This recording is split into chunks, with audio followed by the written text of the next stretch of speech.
Tonight on LOL, Scott is going to apologize to one of our commenting viewers. He has an official redaction. Scott? Yeah, I do have a redaction. I'm redacting myself off the show. Can't decide the time. I put too much effort. I'm done. You guys take care of it. Well, that was my plan the whole entire time. He just would warm that seat up for the last 2 years. Stupid Aquarius.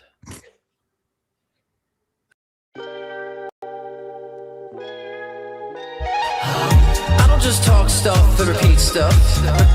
I'm living this stuff. And you can thank me for covering your astro. Leading out, leading out, leading out loud.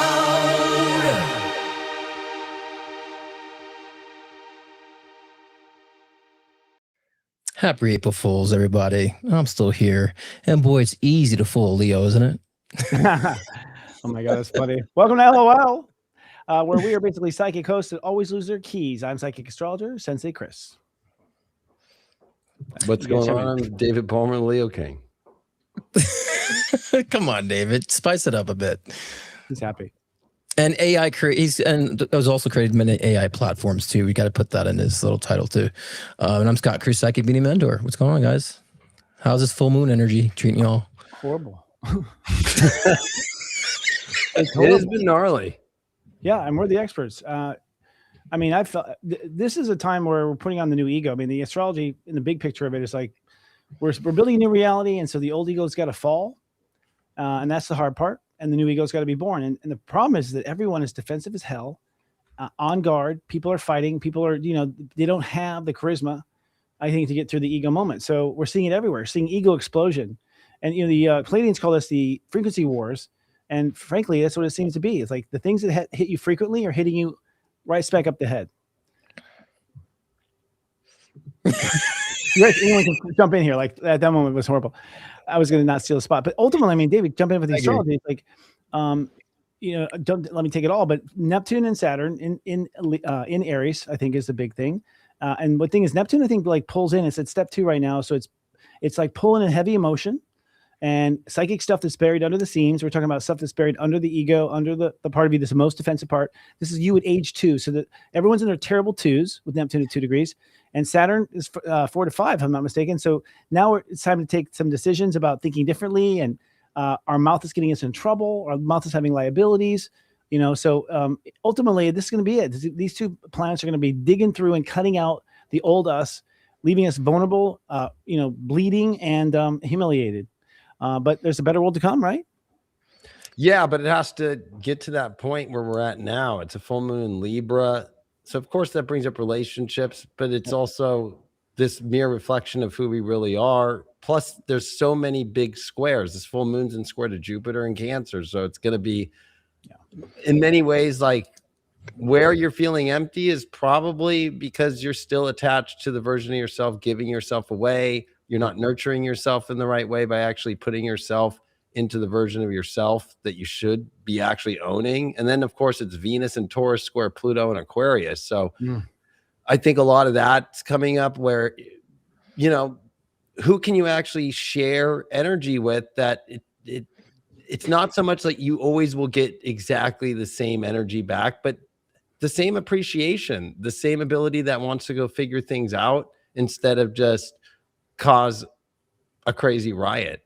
I think also at the same time, this is the last time we had a full moon with Jupiter in Cancer. It was the lunar eclipse in 2014 when it was Mars retrograde in Libra. It was Pluto in Capricorn in opposition to Jupiter, and it was Mercury and Uranus in Aries, all in a crazy grand cross. So I think it's 12 years coming for us to finally like beat ourselves on the head and go, I'm not going to do this stupid shit in relationships anymore. And you can't really get anywhere anymore if you're going to be the tugboat, Yeah, and I feel like now is a time where like life is showing to you like all the reflections of that. So what is that when you go to the circus, that like fun house with all the mirrors? What are those things called? I forgot what they're called, but it's a fun house. The fun house, yeah. So I feel like we're in that. So everywhere you turn, there's a reflection. Everywhere you turn, there's a reflection. So I think all the things that surround you now is gonna be evidence of what Dave was just talking about. How you've been, hopping over the fence of like, I'm not gonna focus on that shit. So it's all gonna start surrounding us now, and I think now's the time that we're gonna start seeing more of this.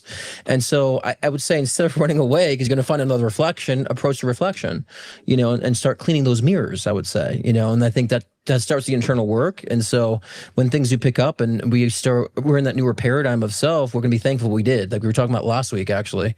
So, and I've been seeing a lot of those reflections, like really testing my patience and, just the past week. And so I think that, a lot of people are going to start seeing that, testing your patience. Like, and I think a lot for me was, how am I going to deal with this differently now versus how I dealt with it before? Erratic Scott, fuck off Scott, all that stuff, Scott. Now I'm like, I'm just going to stay chill, speak my voice, where it doesn't have to be F you all the time, and just finding that normal ground. I'm like, yeah, I'm going to respond differently. So I think this is the challenge we have up ahead. I'm just glad that the universe burned everything to the ground for me and I can collect the fire insurance. Said the Taurus. It's like, I really am, but there's a lot of problems that just fix themselves, really.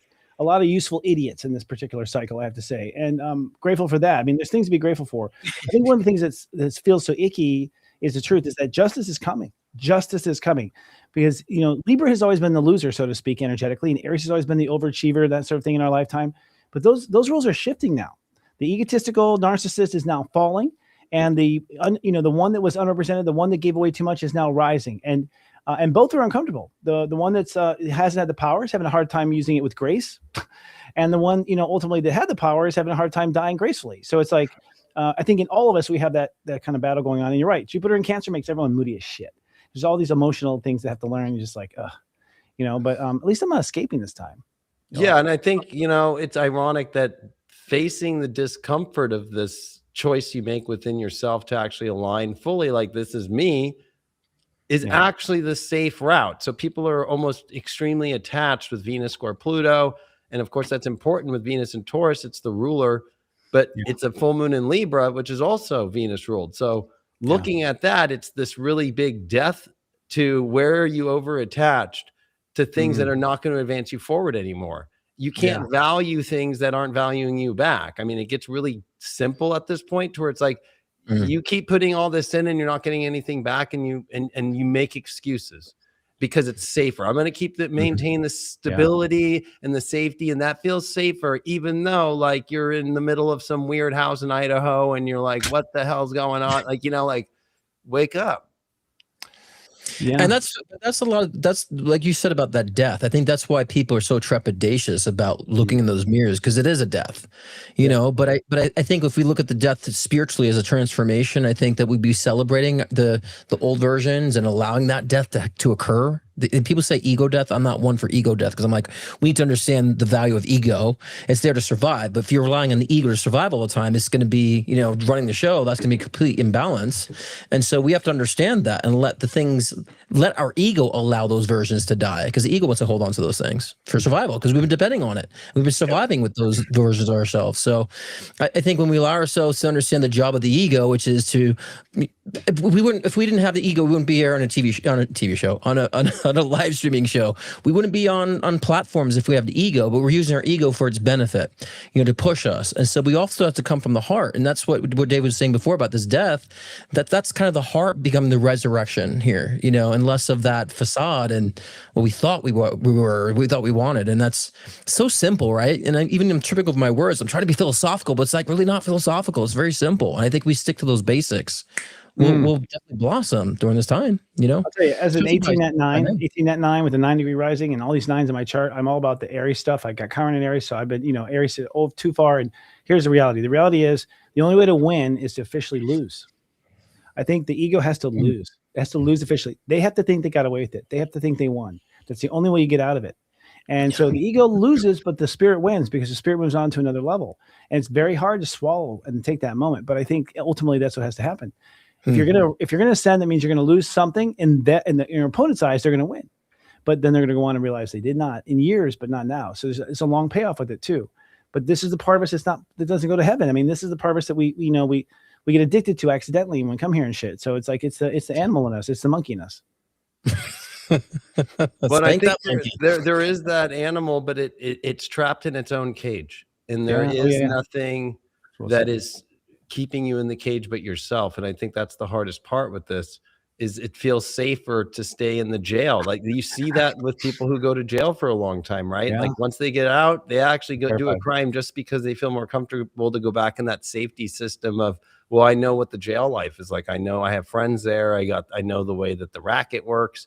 So I think that it's so weird that we have to use this energy to actually not be afraid and to see that it's always that discomfort that rises us up. This is Uranus leaving Taurus this month. It's Venus and Taurus, right? So we have to take our values and actually rise to the highest level we ever have before. And that's going to feel very uncomfortable unless you're really good with Taurus energy, right? Like Taurus, you love your value and you don't waver. You know, it's that moment when you're like, okay, I'm going to do this.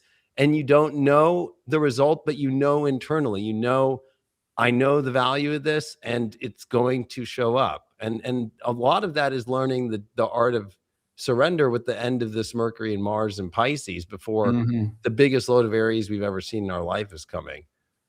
Some people might like big loads, but Well, I think that the cartoon, the Jetsons, I mean, they must have gone through this period before they became Jetsons. Like there's a moment where society just burns down, so to speak, because even technology, I mean, AI and things where it's going, we have headlines about Elon Musk in space. It's like, we're going to that level to where we just don't recognize the Earth. Like my grandma went from horse and wagon to the space shuttle by the time she passed away.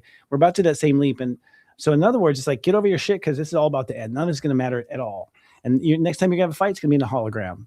It's going to be different. So I think a lot of it's just an encouragement to, it's just letting that immature part of us go, the money thing of Taurus. I mean, I'm loving this one because I'm like, okay, this time I'm not missing out. I think Taurus has been too slow, David. It's like, I think you see Taurus has really capitalized on it this time like they haven't ever before. I mean, Uranus coming out of our sign, like we're clean. We just got that colonoscopies like crazy for 7 years. So we're good. And somebody had just put up, a comment about like, is this ego? Is it clarity? I think when it's ego, it's because you have no remorse, because you could still be empathetic to somebody not valuing you, but having empathy for yourself, that's not ego. When it's only you and only caring about yourself and you don't care the effect on the other at all, at all, that's ego. So, I think that's what's hard with Neptune and Aries, though, is some people are extremely empathetic only for themselves without also, whether things work out or not in life, it doesn't mean that you just treat somebody so bad that you're just like, whatever, I don't care, and have zero remorse. Or take it out on them. I mean, those are the two ways. Yeah. I think the people who are involved, and you got stuck in the elevator, huh, Scott? Like, loving yourself though is a new thing for me. It's like, this is the first time where I've been punched, and I'm like, you know what? I'm gonna actually fucking love myself. I'm gonna actually follow the philosophy I teach. It's hard, but I actually do see the way. I think that's an option. That's an option too. The low vibration is taking on others, or be a cold asshole to someone. Those are what we're used to. And there's a lot of people in society. I mean, imagine Gen Y, Gen Z. I mean, they had their narcissist transit yet? I mean, imagine they will. Like everyone goes through it. I think a lot of people haven't considered what it looks like on the other end. Many people are just kind of like visualizing this is what's going to happen if things fall to shit, things go to hell. Like this is what I'm preparing for. But I don't think people are looking at the other side of that spectrum, because I would say there's a positive and a negative, and there's also spectrum in between. Why are we always hovering over here, the outcome of being so negative if we were to change, if we were to stand up for ourselves, right? There's a spectrum of possibilities. So I think people need to start envisioning, or at least considering, other options than just going to shit if they were to speak up. If they were to take the chance, right, on the new version of self. So I think we start like thinking of the more variables than just thinking negatively, which I call, if worry is of course habitually thinking negatively, right? And so that's what worry is. Is it rational? It's not rational. It's slowly praying for it to happen. And someone told me the other day, worrying is a slow prayer that's going to happen. And I was like, fuck, that's true. You cannot. It's like wanting. If you want something, tomorrow you'll be wanting again. You be careful. What you be is what comes. And so there's that mastery too, I think. At the same time, I also think the heavenly realms are opening up. Like people are psychic, like I've never dealt with before in my life. Like, even and even like complete idiots are psychically getting answers, and it's like, how'd you get that? Like what happened? Something, and it just got it intuitively. I'm really seeing an awareness leap too at the same time. But you're right. No one thinks about the future, and that's always like, what? Did you not think that this will lead to this, lead to this? But no, you know, schools don't teach that shit. So Well, I think some people can be delusional. Sorry, guys.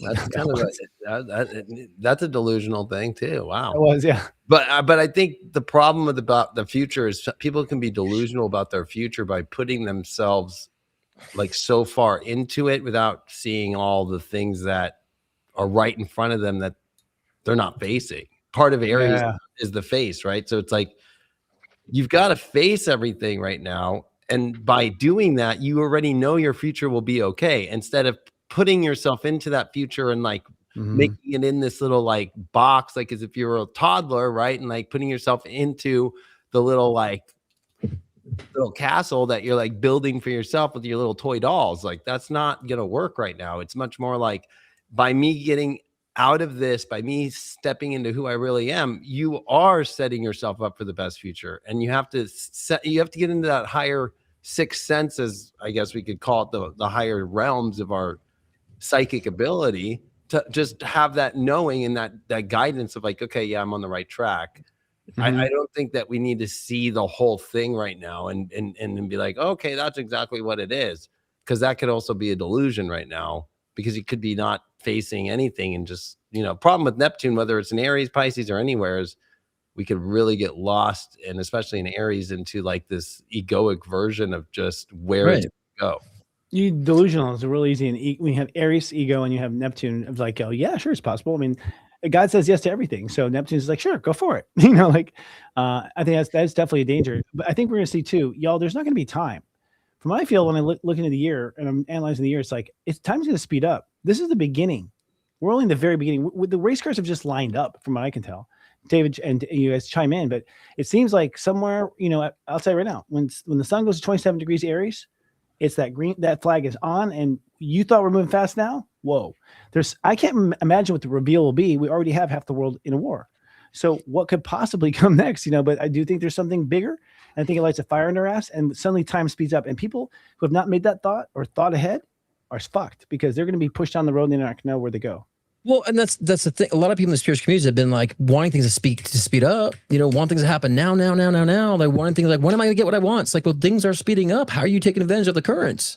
I don't think people are taking advantage of the currents. They're staying stuck. Like, you know, like when someone's like in the middle of the store, everything's running fast around them, like those 90s music videos, and someone's like staying put. And it's like a lot of people are like that. They're staying still. Everything around them is speeding up. And it's like, we got to take advantage of these currents. And that's why I started to dive into astrology instead of my psychic currents, because I'm like, I want to know specifically what currents are at bay here, and how to take advantage of it for my growth, for what I want, to understand where I'm at with my cycle, you know, not my menstrual cycle, but my cycle.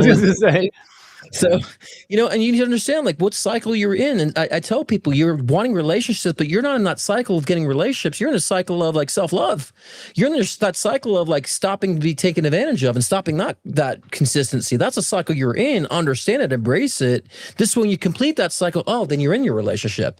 So many people are in the wrong chapters, you know, and focusing on what's my next chapter. It's like, where the fuck is that chapter coming from? You're writing it, you know? And so people are like, even give the power to us psychics, astrologers, mediums, and all that to determine like where they're going. It's like, we can give a blueprint, but every variable, not every step is written in the stars. And we have to understand that we're creating that process too, of how we get there, you know? So you can go back to full screen with 3 of us. I'm done. I was going to say, I like that a lot, because you could be, I don't want to be in the wrong book and continue to make chapters in the wrong book. Yeah. And I think what's hard about this full moon in Libra is, you know, you used to say, Chris, that a full moon is a wolf in sheep's clothing. I'll never forget that as a young astrologer 20 years ago, because this one especially is, because the South Node's in Virgo. We just got out of the eclipses. And it is focused with the sun exalted in Aries. And it's like, but this Venus square Pluto is this desire, this want, this need. And so it's the 5 senses. We want it to be fulfilled with Jupiter and square too. We want all these things to be fulfilled. But the problem is that it almost feels like it's not going to be fulfilled if you're not facing any of this stuff. And there's this higher realm. It's reaching into the psychic, the spiritual senses in order to feel these things out, to get those things fulfilled, instead of like, you're going to have to go from top down to bottom, not bottom to top. You know, you're going to have to rise yourself higher in order to then trickle down into the things to manifest right now. And instead of trying to be like in the trenches and be like, oh yeah, I need it to feel good now. It's like, well, get out of the trench. I love that you said like the psychic, like tapping into your discernment, because it's true. People think I have to track things in. I'm like, no, if you're more psychic and intuitive, you know how to maneuver in this matrix. You're like, my energy's here, I'm vibrating here, I feel the energy so I can go here. You can mingle and maneuver better in life. And then you think you're manifesting, but you're just being psychic. You're being in tune, you're being discerning. You know what to go toward, you know, to go away from. And so which people resonate with your energy. So I'd rather be psychic and knowing how I'm like maneuvering in reality than think that because I wished upon a star, things freaking manifested. Right. And so I think people don't understand, the more discerning you are, you can maneuver around things when things are going to shit around us. You can maneuver around that where it benefits you, not to be egotistical about it, but understand how you can make the best of the situations because you're being discerning about your circumstances. Right. So I think people miss the mark on that sometimes about how they attract things. It's like you're being discerning about how to maneuver around life, where to go, where not to go. And so that's important to me that we, you know, develop that now in this age of Aquarius.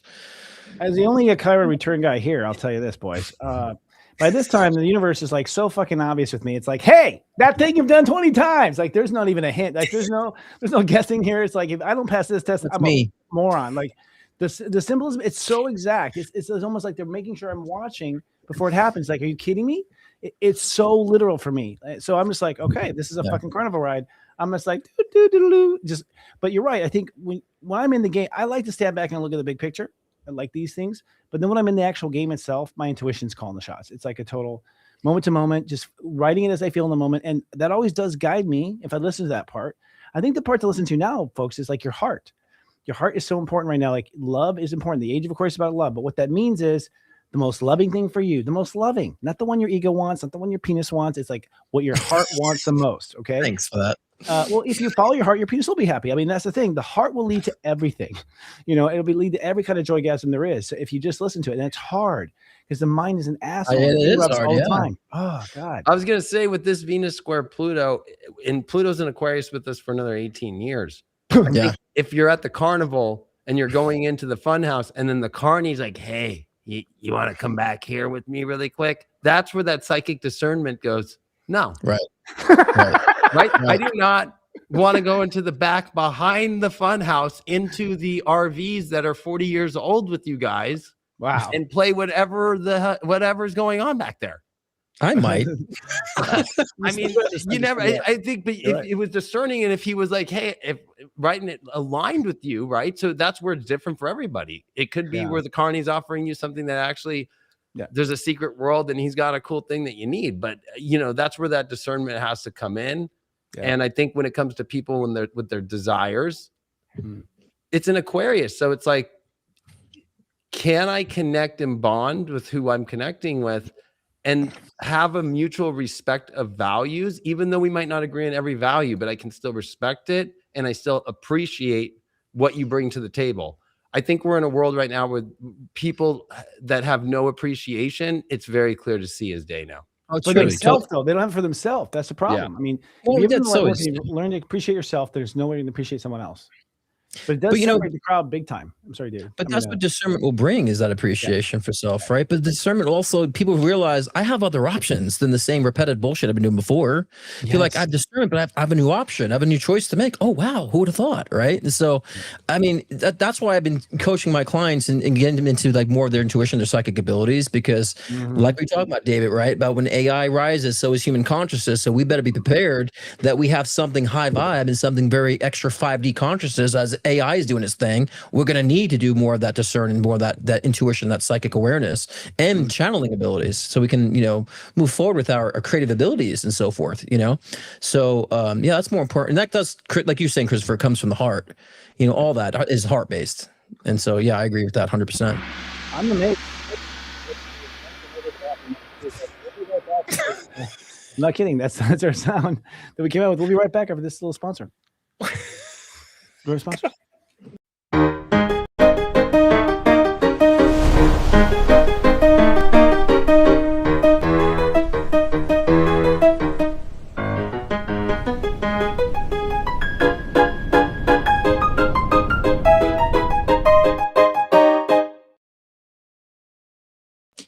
All right, that's our sponsor.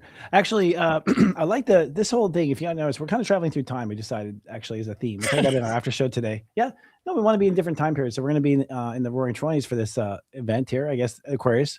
And that's the best time really to pick. Actually, if you're going to pick a time in history when the shit's going down, I'd like to be with the flapper girls and having a mint julep. Oh my god! I mean, I'd rather be like in a New York hotel. Like if you ever did watch, what was that movie? It was so good with Leonardo DiCaprio. Oh yes, same period. The Great Gatsby, right? Yes, that's the best Roaring 20s movie there ever was. Oh, totally. And being in a New York, hotel, having a party, and then going into the secret club that obviously was a Mason club, but like the police commissioner's there and everybody's hanging out, right. I think that's going to happen. I mean, I've seen it. When I've had glimpses of the future, I'm like, we're all partying. Like, I think the part of the population is going to be ecstatic and happy.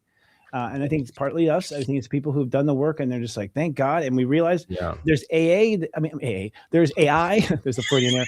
AI, my AAI that I see every night and talk to on Grok that I've developed to help me sober. No, but seriously, I think AI itself is going to take us to places where we're going to see millionaires.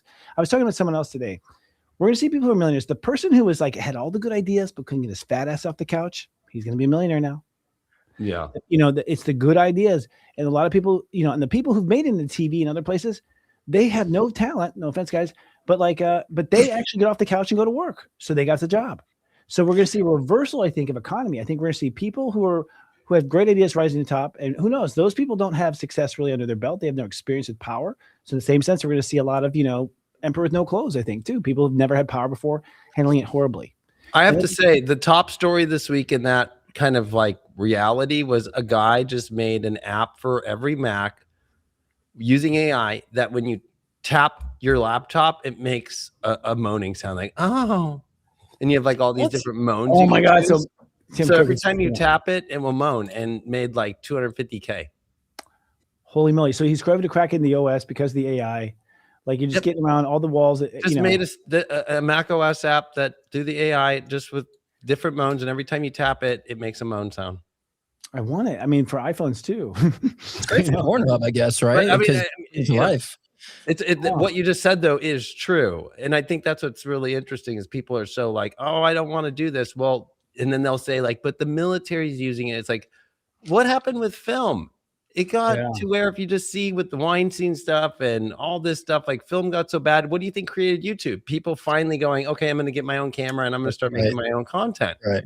Do we want to wait another 10 years with AI and then be like, okay, they made all this crazy stuff when you weren't at the beginning doing something about it? Like, people falling off. People who were once leading are not leading anymore, right? And so like that cycles, they're falling off. So there's going to be need, like Chris was saying, newer brains, newer innovation, newer inspiration. And so I think now with AI, it does help people who couldn't execute before or didn't have the resource to execute to be able to execute, right? And so, and I think that's wonderful for people who do have the innovative ideas that are actually part of our evolution.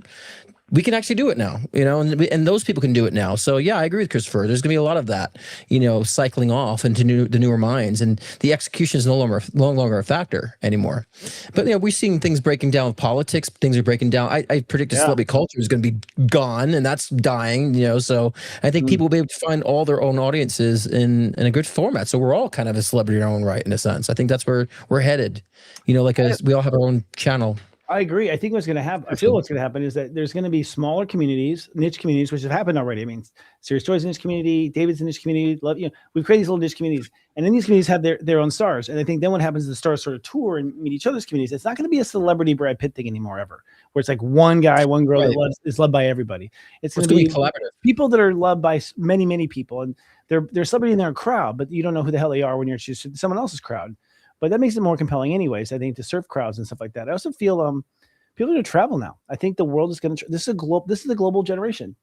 It hasn't come out yet. There's going to be an airplane or something to just go straight up and straight down. We're almost there to get to London in an hour. No, I'm kidding. Like something's going to come out. No, I agree. And we're going to have kids that are like getting on the plane and partying in London tonight, and it's not a big deal. So it's going to really make the globe with the AI and everything a small world after all. I feel like the summertime is like huge with like people finding their community. I just feel psychically, I've been feeling like by May, June, people really nestling, finding their community of people, their place with things. And so I just keep seeing it just with my individual readings, but also my collective readings. Like I just see a lot of people find their place in community this summer. And love. We'll probably have summer of love readings. Yeah, all three of us for the summer. But I really feel that the psychic energy for the summer of 2026. I felt it last year. Yeah, that's where the astrology is all these outer planets in harmony with Jupiter, and that's never happened in all astrological history.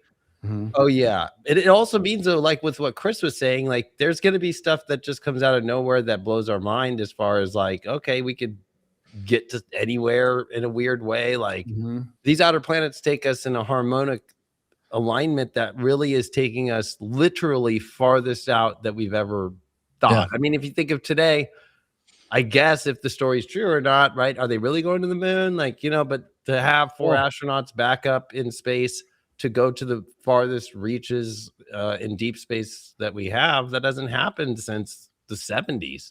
Wow. Yeah. It feels like something psychically, it feels like something's going to come out of the bag. And I don't know if it's if it's the healing beds we hear about, or it's the alien. Something's going to happen that we're just like, no shit, that's real. I mean, we're just gonna be like, that's real. The AA beds. Yeah, totally. AA beds. Yeah, totally. You're sober in 20 minutes. You can do what I'm thinking. Be great. Just go in the booth, go back and buy some more. Or some sort of like to see God. To be good. Okay. I just had a flashback of the crutches too. No more crutches. Oh yeah, that's funny. the crutch bed, but just the crutches go in the bed. That's hilarious. This is our backstage jokes. And by the way, folks, we do have backstage for free this week, but we'll be talking about how to get in later. And it's time for our clickbait news, I think. Clickbait news. Okay, fake news. Oh yeah, clickbait news. That's our new thing. So our first number one story is Italy passes a law recognizing animals as sentient beings with their own rights. Deliberately killing or torturing an animal now carries 6 months to 4 years in prison and fines up to roughly $65,000, roughly double the previous maximum. This is Italy making animals count. You know what's funny is I've noticed animals seem to be more intelligent. Like I swear to God, they're like talking to me in ways I've never. I'm like, am I more psychic, or are they more intelligent? Like something. I swear to God, like I swear to God, a horse will like give me make a joke or some shit. And I'm like, did I pick it up or? It seems like it. Does anyone else see that at home? Like people are watching. Like, have you noticed your pets are just smarter, or like it just seems like they are.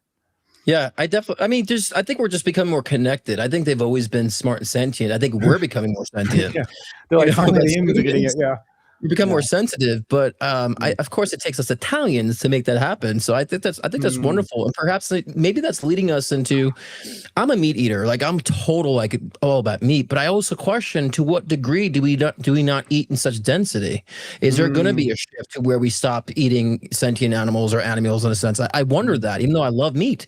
So I don't know if that's part of our journey or not. Perhaps this could be a sign of that. Then I'm like, what the fuck are we going to eat if there's no meat? And so, but this might be a nod to like when we do resurrect into more 5D consciousness, perhaps we do stop eating more meat. I don't know. I think it's a good move because actually one of the number one triggers of like if somebody's got psychosis or is psychotic is killing animals, right? Right. Oh yeah, the first sign that they're dangerous. Yeah. Right. So I think it's an interesting law because what it is going to do is start really getting the psychos out of society, right? Yeah. Like there's something about the universe cleaning out the psychos right now. I love that. Yeah. I like that perspective a lot. Because you're a psychotic if you actually want to endanger or hurt an animal. Yeah, like, exactly. If you're one of those people, I think spiritually speaking, that's one of the worst, lowest places you could be energetically. Yeah. It's true. I'll tell you, I've looked in the eyes of more sociopaths this year than I ever had in my life. And I swear to God, sociopaths, there's a certain vibe about them. You guys might agree. Like psychically, you look in their eyes, there's almost like a hysterical laugh going on. Seriously, like they did in cartoons. You're like, you can see carny look like. Yeah, it's like there's like a little smile in their eyes. You're like, what the fuck? Like, and they're coming to surface. It's coming out. You're right. And maybe it's Uranus and Gemini. I don't know. That's going to definitely raise the stakes there. you know. But I think, those people that lack empathy, there's like that dead stare, like there's nothing processing. So I always say to myself, like, I think people who have empathy have more like human experience. We've been through the duality of whatever, the harsh periods are. So we've been the aggressors, we've been the victims. So we have more empathy because of experience, I feel like, from previous incarnations. But I wonder too, if we reset that cycle to where then we've experienced everything, then we become a harsh prick that comes and rains karma on the world, So I always wonder, is that a new soul that has lack of empathy, or a completely mastered soul that's rendering the other version of that, the polarity? I don't know, but I don't know if that makes sense to anybody out there. No, but, I mean, I think that was one of Pythagoras's number one questions. He used the letter Y as like the spiritual path and splitting towards a spiritual path on the end, or being as John Dee put in the 1600s or 1564, sorry, the tyrant to spirituality. Like you go against spirituality, you end up in an abyss, you end up with anxiety, you end up in the darkness, and you are attached to only the physical too. So if you think about it, right, to want to hurt a physical animal is the farthest away from spirituality, because you're not in the ether, you're not in the higher frequency, and you're willing to do harm and you're stuck in the physical, right? So Pythagoras 2000 plus years ago was questioning that exact question with our souls that are here. Do they actually split in the Y? Right. What's interesting is the Y chromosome is the masculine chromosome, right? And then it's like the energy of where it like starts, but where the X factor comes in the feminine is really when you actually like have picked that road, and the X's kind of mark where that ends up and what you're embedding yourself in. So but that also makes me question too, like, what if this is just a very hypothetical, but what if like we've evolved so much that we have to test our soul and do like treacherous things, like somebody said, like hurting children? What if that's part of an evolution? I fear that. I'm like, I would hope I've done all that before, because in order to fully evolve in a sense, we have to experience the duality of everything in a sense, right? So I that's something I question too about that. Do we have to like reincarnate and then do the most tough thing to do? This might sound really wild, but John Dee was the one who cracked it in 1564 in his Monas Hieroglyphicus book. He says that by the age of 28, that's the Saturn return, that's where you make your choice. Interesting. Right. Okay. There's other choice points, like 7 years old when you become an adolescent. That's the Saturn. Like you'll start to like come into that, then 14. But then when you come into your nodal return, your Jupiter opposition at 18 years old, we classify that as an adult.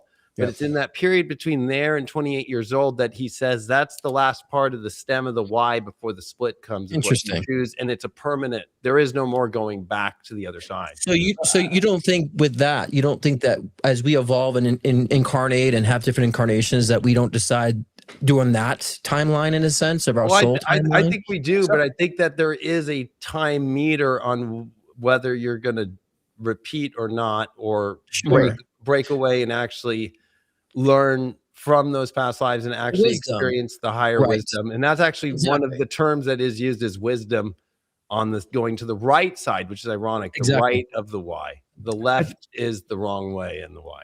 Right. There's an evolution of the species too, and I feel like those options aren't available in your character build up anymore in the video game. It's like, oh, I can't choose that anymore. I think those choices are going away. I think if you haven't done it by now, sorry, you're gonna have to go to another game or do something else, because I think the entire planet is going to a higher level, and you can't go higher if something's dangling lower. I feel ultimately everyone's going on the same ride, right? That's what she said. Speaking of Bank of America. Number 2, Bank of America agreed to pay $72.5 million to settle a civil class action lawsuit filed by survivors of Epstein's sex trafficking operation. Bank of America lawsuit accused the bank of providing banking services to Epstein and his associates, ignoring numerous red flags, and profiting from the operation, which involved the sexual abuse and trafficking of underage girls between 2008 and 2019. So Bank of America is just like handing out cash day after day, like not even questioning. Like, why do you keep getting $10,000 in cash, Mr. Epstein? I think that's a low amount. I think that's a cop out. I think $75 million is nothing. It's nothing. And if you look at how much money was coming through from what we know, that's still not. There's a lot of redacted stuff still. Like it's just like that's chunk. That's 72 cents. Right. Exactly. Yep.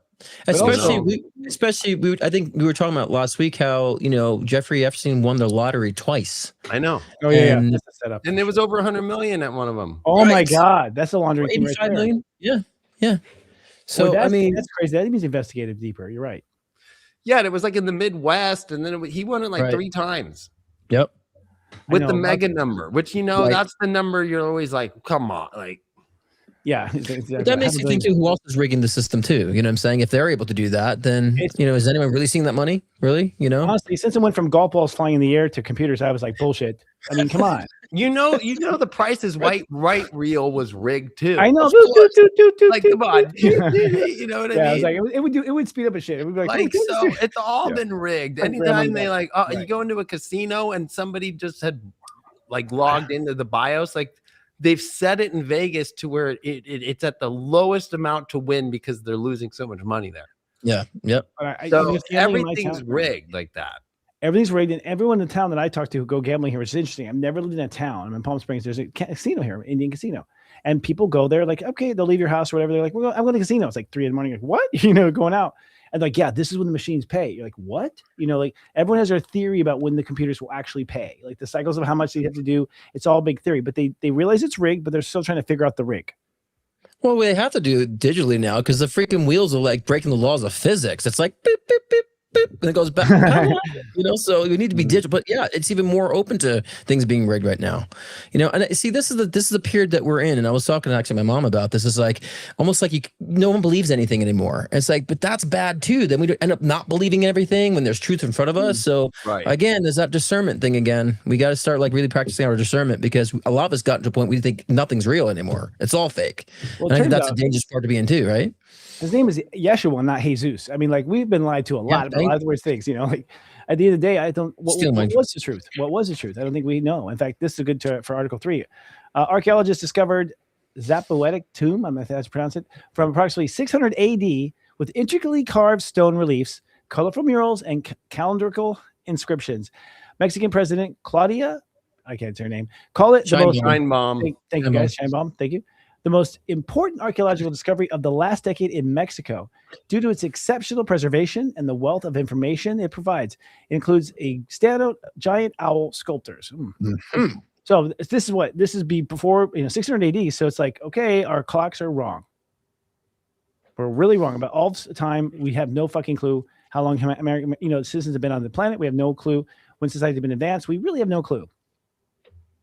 Right? I kind of agree with that too. I mean, if you go by the Bible, we won't be in here a couple thousand years. So that, I think we have a good grasp idea, but I don't think we fully know. I think they just recently just found like a new dinosaur fossil, which has been huge, just recently, and that goes way back. So I always say David's great about history. I'm like, I feel like how much of history do we really need now? History does repeat itself. So I think that we should look at these things and understand. I see things in like how they created things back in the times without technology. How'd they do that? They had to alter the laws of physics somehow. Like in Egypt, they would go in the tombs and know the vibrations of the stones to astral project. And I believe that's how they perhaps assisted in building the pyramids back then and all the engravements. And it's like, they didn't have technology then.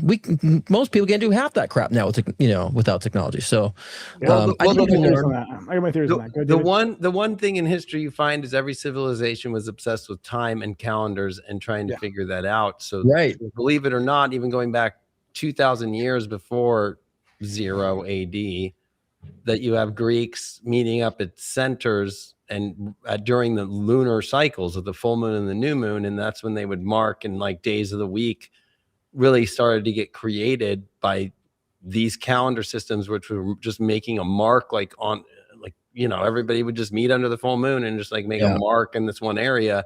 And so they're able to at least get a pretty good sense of it. I think what's interesting about that article, though, is that's after the fall of Rome in the 400s. It's it's such a weird period as we don't have a lot of good history at 600 AD. There's a lot of gaps, right? So it's one of those moments to where it's like, that's actually helping fill in. Oh, I guess that's what was happening in 600 AD. Well, they were using planets, actually. They studied the planets back then, in astrology. And that's how they think they measured time is through the planets, Yes. And so, I think Atlantis. I mean, I feel that I feel that the aliens came originally, gave us everything, gave us all the technology, and we blew ourselves up with it. We fucked up. We blew ourselves up with it. We destroyed it. For some reason, there's a cover up to that. I don't know why, but I think it's why every human being's afraid of nuclear war or whatever, because we've done this before and we ruined everything. But I think it was aliens that gave us technology. There's no way we built the pyramids. There's just no way. I don't see how humans have ever done that. Even now, if you talk to a modern construction like Bechtel, like a huge, they tell you they would not know how to build a pyramid today. Like we don't have the cranes, we don't have the equipment, we don't even know how we'd fucking cut it out of the rock. Like we don't know with our technology today. So it's like it's clearly extraterrestrial. And my theory is, I figured it out, boys. I think that's what it is. The extraterrestrials probably came down with Eisenhower in 1950. Like, we're gonna give you everything, we're gonna give you med beds and everything. And Einstein, we're gonna tell the people it's gonna be great. And then they hid the shit. And the reason why we're covering up aliens is because it's gonna reveal that our governments have been working with them the whole time, and they don't want that little embarrassment thing out. I think that's what it is. Honestly, it's not about us panicking. It's my opinion.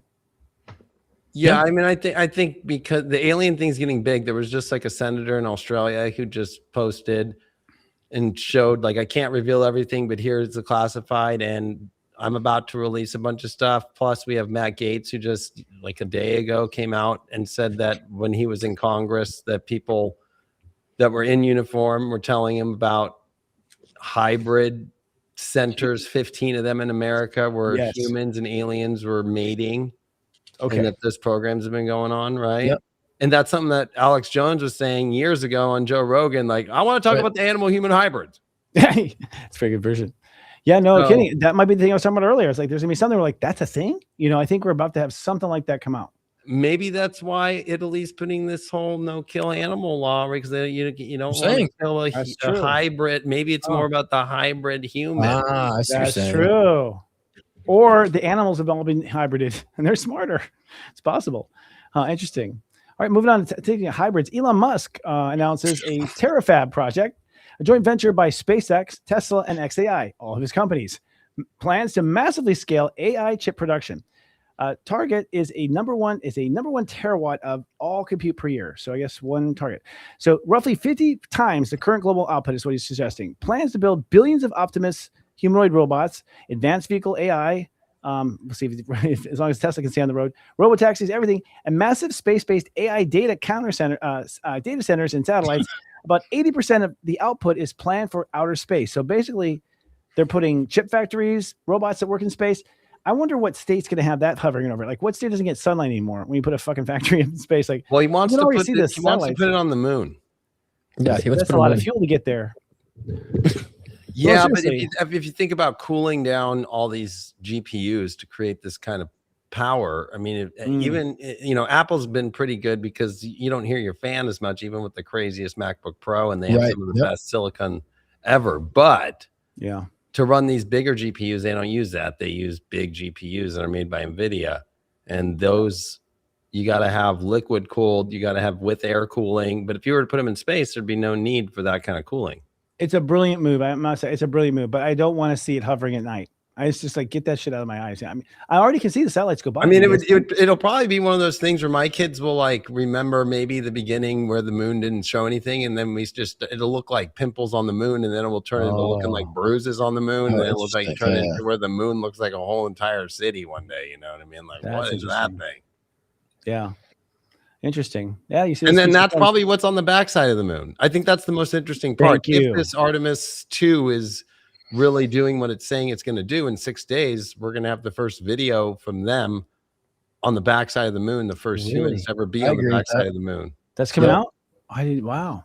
Finally broadcast. That's part of the mission, is to go to be the first humans to see the dark side of the moon. Yeah. Yep.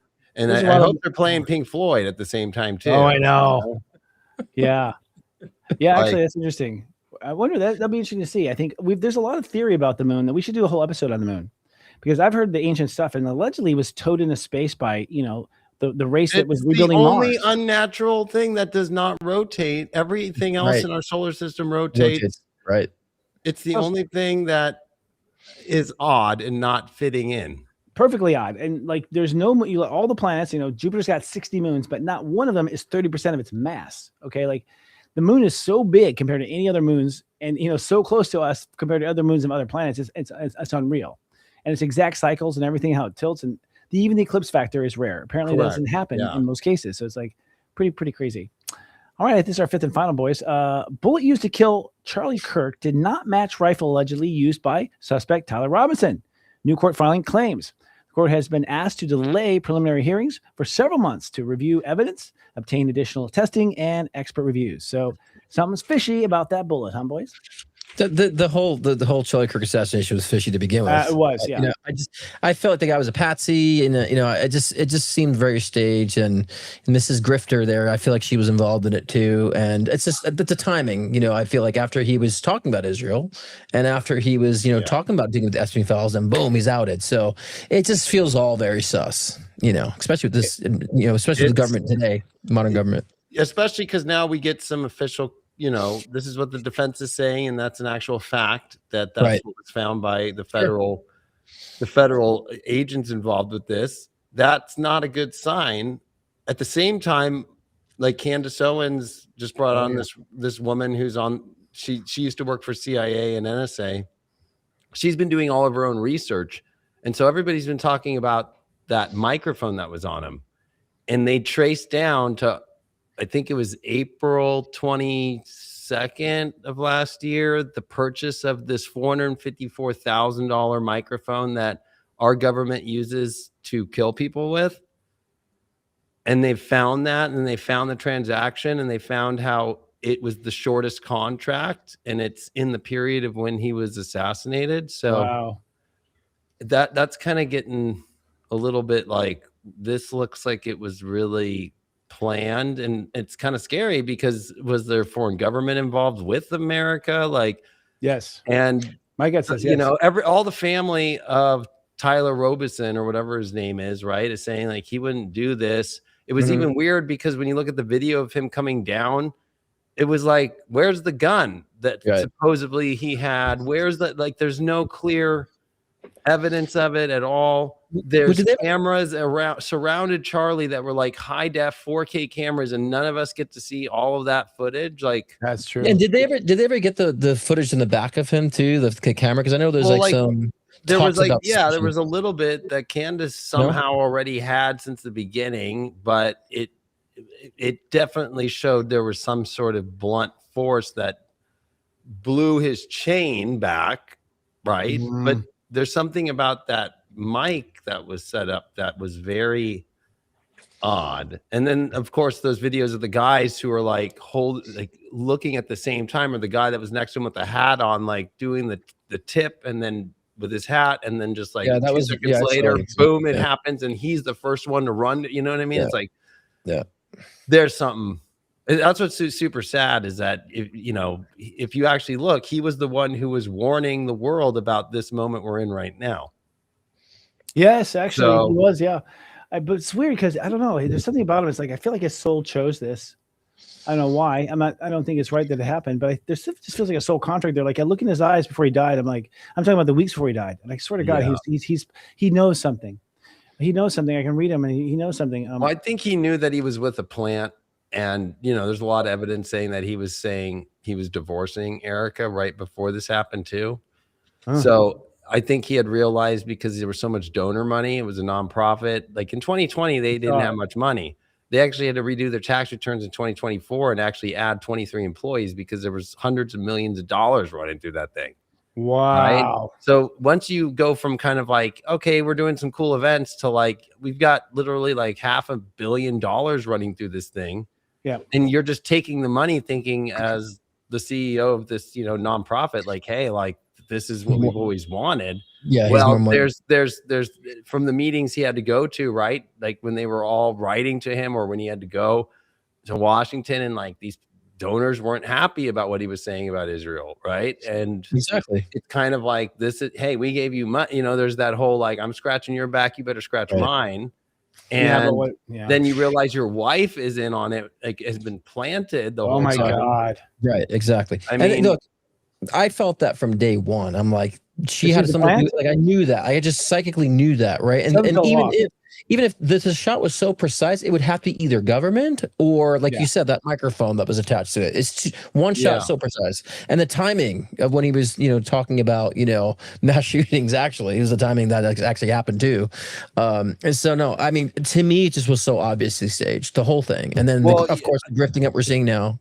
I think where they gave themselves away, the government, is by putting it on Tyler Robinson and saying he was having a trans relationship. If that's not more Republican MAGA, absurd. that's in office at the time, right? Like that just helps to inflame that audience, the narrative, the agenda, and so that's the giveaway to me. It's like 100% where everybody's biting at that moment in time. So let's give them that chum in the water to bring Jaws and make him Jaws, even though he didn't feel like Jaws ever once. And you really think that dude who's having a trans relationship, that he's trans, that he has that kind of rifle and knows how to use it? It's just sad that they use that to make people justify, it's real. That's totally happened. Like, that just shows where the minds of people are at right now. Right. That's what they used, though, is that they made people believe because they were like, he's now in a new trans relationship. And then when they put out the text messages, they didn't actually put out the text the way you would in court, right? The government put it out as like anybody could have made those. Yeah, totally.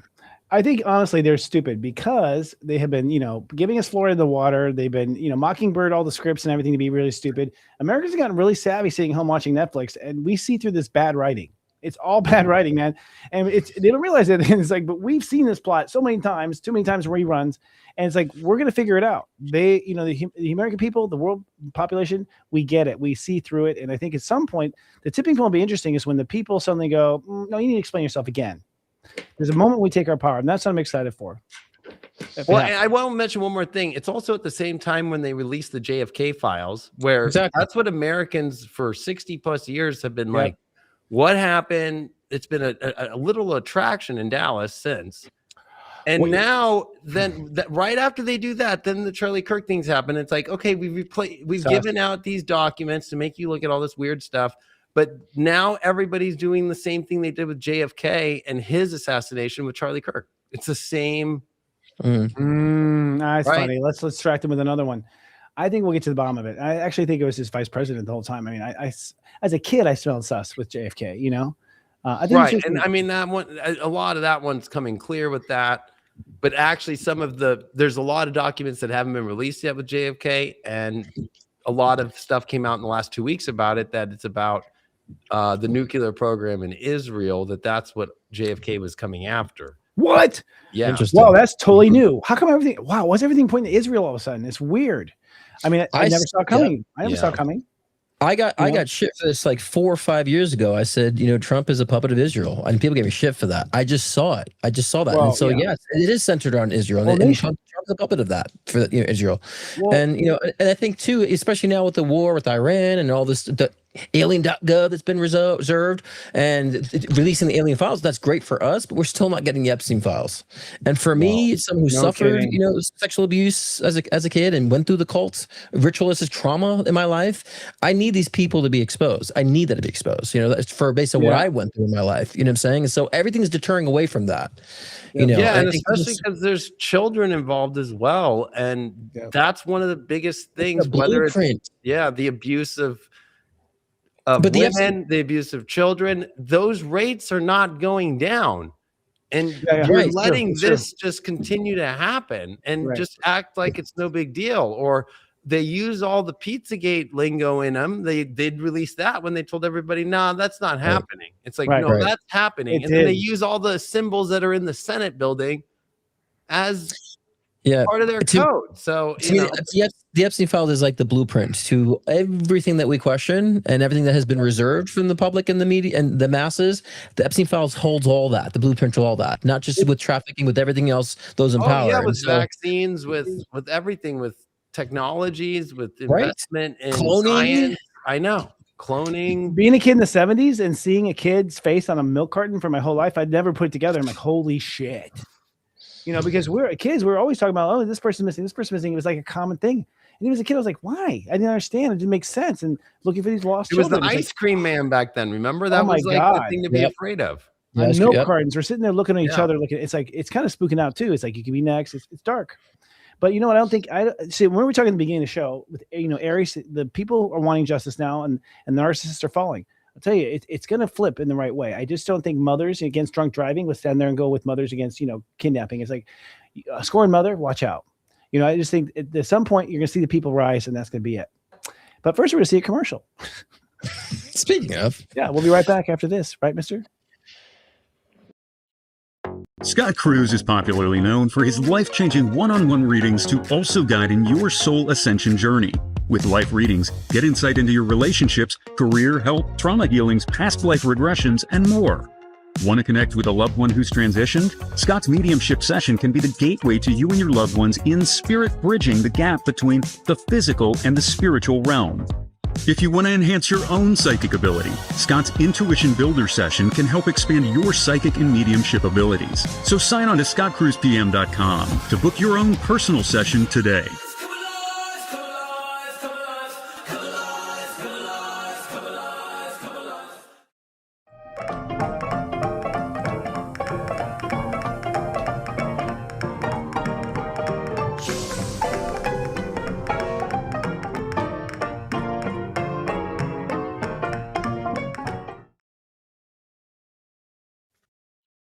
Scott Cruz is popularly known for his life-changing one-on-one readings to also guide in your soul ascension journey. All right. Say, please, not again. Oh gosh, well, this is a perfect topic. It came to us, but we didn't really understand it. But now, as we look at the astrology, it's perfect. It's the idea of being brave enough. Whether or not people will be brave enough to stand up and be who they're meant to be authentically themselves. I forgot. You were saying that, David, too. I agree. It's like for the first time in my life, I'm just like, this is me. Deal with it. Take it. I don't give a fuck. Finally, a point where I just don't care. I'm just gonna be myself. I feel that inside my heart, and I think that's what the bravery comes from. Is having the courage to be a leader, frankly. And a leader to me is like a small moment in the grocery store where you go to some kid like, hey, that's not cool. You're hitting your sister, dude. Fuck it. Stop it. Right. Well, I think part of it, like there was that No Kings thing again this weekend. And it's like, okay, that's cool in a way, but you're not going after the real things that matter, right? Like you should be like, look at the Epstein shit.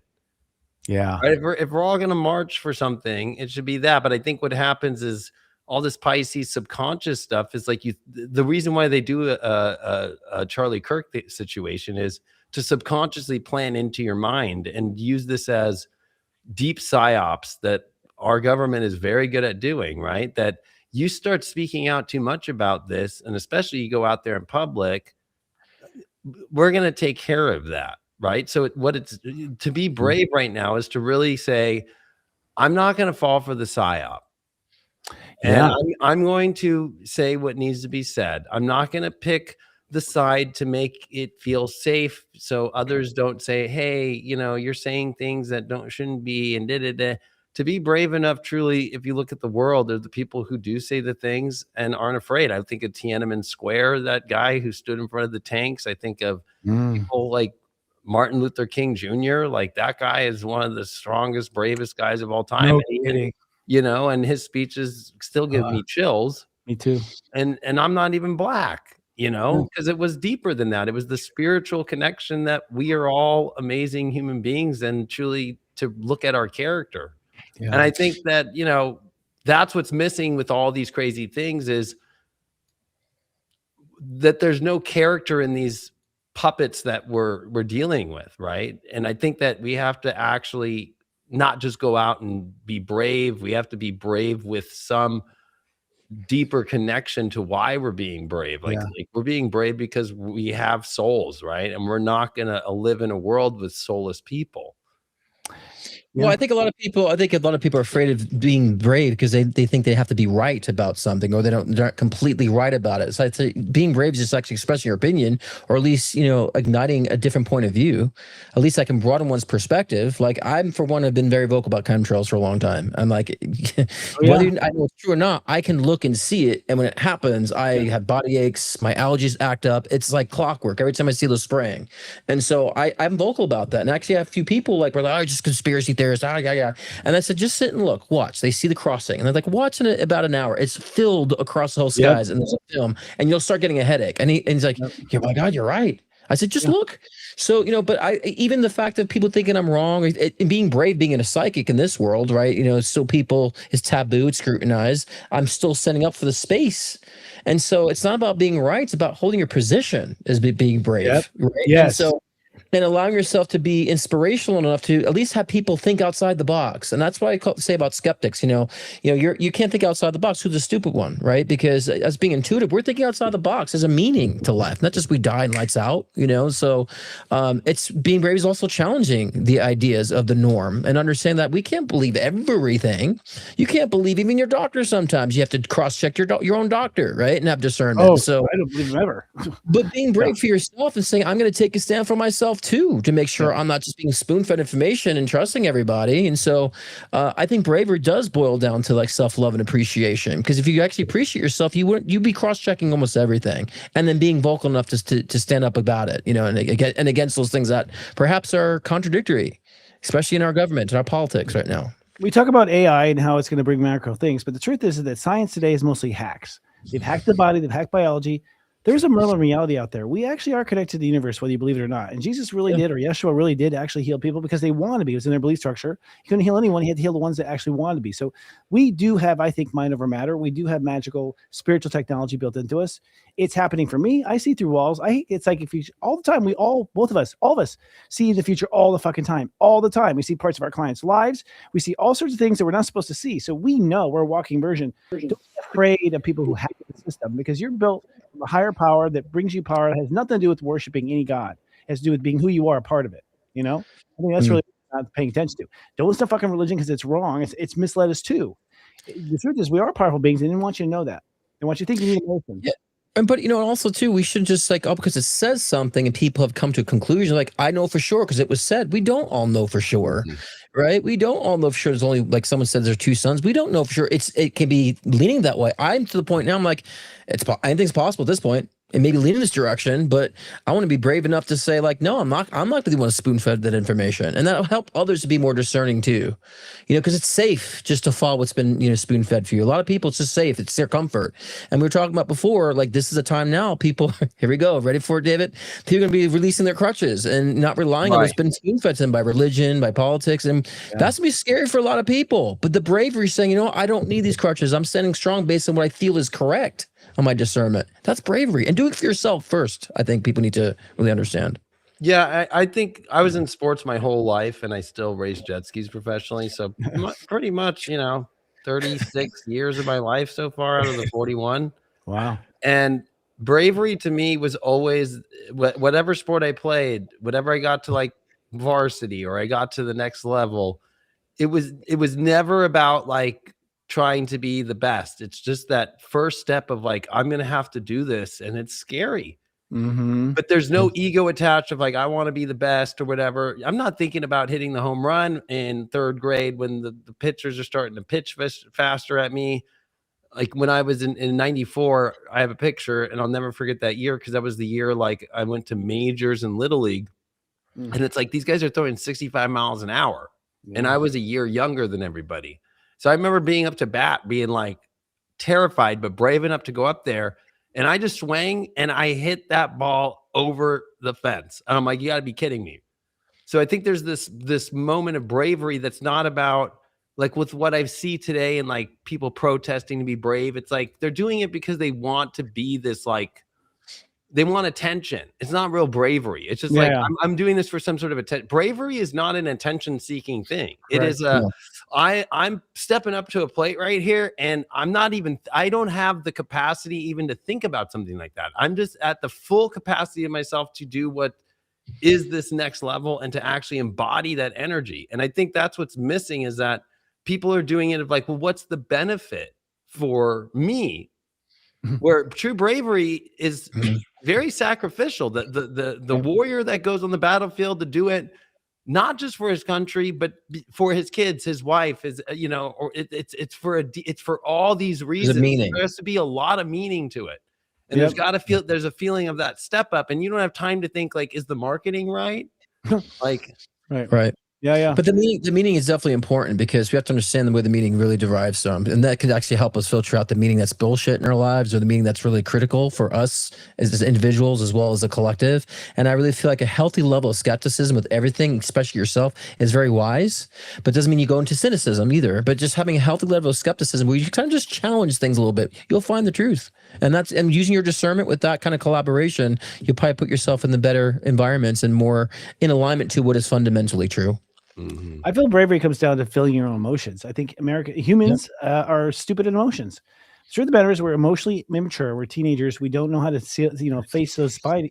I hear about you talking on that, getting on that, instrument of power there, racing bikes and racing also jet skis. It's like what I have to do at that moment is calm myself down, be able to be centered in myself, to be able to face those feelings that are coming up that are hard to face. That to me is real bravery. That's where it comes down to, because if you could do it without alcohol or escaping or the daredevil thing that, you're saying, Scott, it's true. Like people are daredevils. They're just doing it for people do it for the daredevil. But the reality is like, you're facing things you're afraid of. You're facing them alone with yourself on your own. That's bravery to me. Yeah. Cause there's nobody out there when I'm on the 5th lap going 84 miles an hour and I'm tired and there's 7 guys behind me that want to pass me at 80 miles an hour and they will hit me at the same time. Yeah. And there's nobody doing it for me but myself. And it's not to try and prove something, but that calmness has to come in, or else you're going to be more tired. You're holding on too much. You're gripping on too much. And guess what? That you're going to lose. There's a balance between remembering to breathe, to remember to actually like let go a little bit, so you're not holding on so tight. So there is like a balance that has to be found in it too. Yeah, but you found the purpose to better yourself, to challenge yourself, and that's where we find true bravery, right? Because if I was I never wanted to be public with being a psychic medium, because I'm like, I didn't want to deal with the scrutiny, but I'm like, well, fuck, I want to develop my ability for myself, and part of doing that for myself and like really understanding and loving the space is to bring it to other people too, right? And then also having the passion to want to defend this space. So, like you were saying, David, you're trying to challenge yourself in the process, and I feel like when people understand the meaning of how it's where we're really trying to develop ourselves, right? And that's the purpose, then we'll be brave enough to stand against anything. I think you hit it on. That's the nail on the head, because that's where I think spirit comes in. Is like 100%. Spirit opens the portal for when the bravery is, because you know who you are, you've stepped into who you are, and that's where that pathway comes. It's not like you just wake up one day and say, I'm going to be brave, and then the door opens to that exact place. You have you have to own that version of who you are for quite a while. It's not like Martin Luther King woke up and was just like, you know what? I'm just going to go out and say I have a dream speech for today. Yeah. That's right. It's the power of the heart. It's people and it's situations that you've been doing it, and the universe is opening those doors because you are doing it for a greater cause. And it's like, it's whether you're brave enough when the universe opens that door for you to step into it, because you've already been on that track in a weird way too. Well, we're 1 hour and 11 minutes in. I just want to say that, because 1 hour and 11 minutes in, we're going to continue backstage. We'll finish this backstage. We'll see you guys. We're doing a quick intermission, and we'll continue this conversation. See you in a bit. Oh wait, we're still here. We're here. I think it's hard, man. I think we'll talk about it when we get back. This is, lower the music. Let me lower just a little bit. Yeah, it's good. There we go. I'm liking it. It's the energy is good. I feel the vibe, guys. I want to either rewrite something else for this new version show, or have David remix this. But I don't know. We'll figure out that. I need the stems. Yeah. I don't know if I want to write something new though. We'll be back.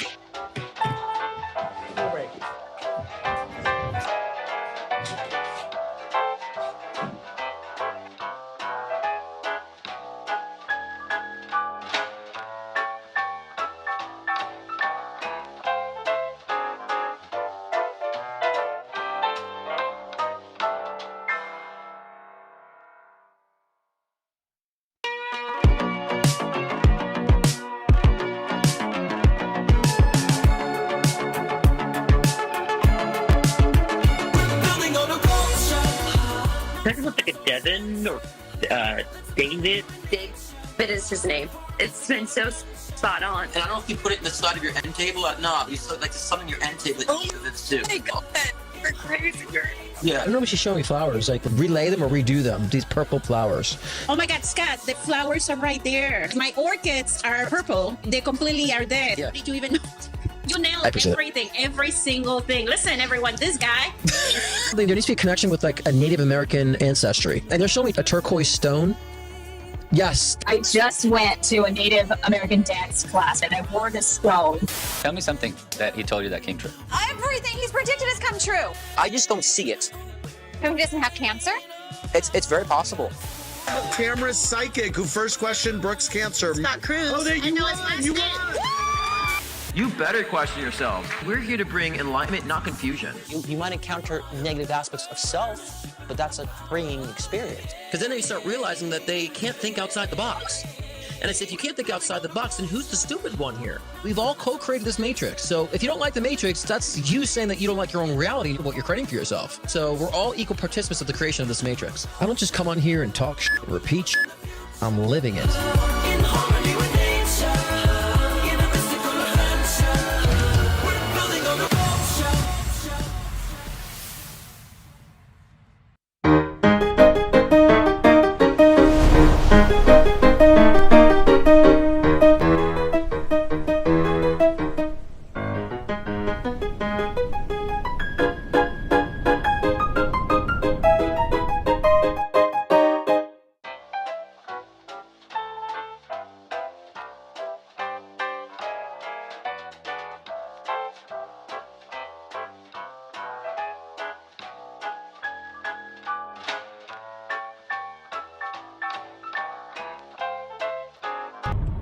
Instagram and TikTok flood you with 10-second horoscopes, clickbait. No depth, no truth. People beg for the Leo King to do it, and I only ride out when it's gotten bad. One man's riding, truth in hand. Leo King's the last to stand. Eyes wide open, fire inside, cut through shadows. Floods you with 10-second horoscopes, clickbait. No depth, no truth.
Into the fire, truth crusader, taking it higher, breaking chains of fake desire, burn the false race, truth's empire.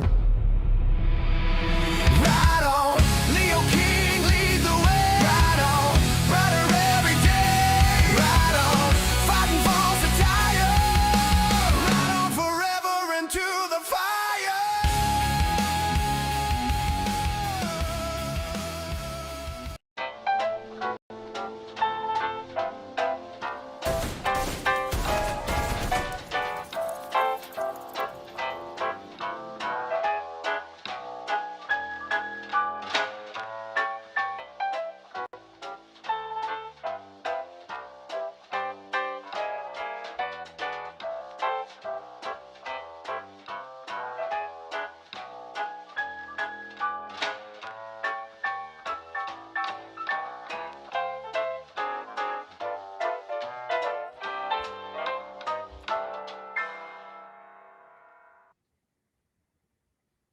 Yo.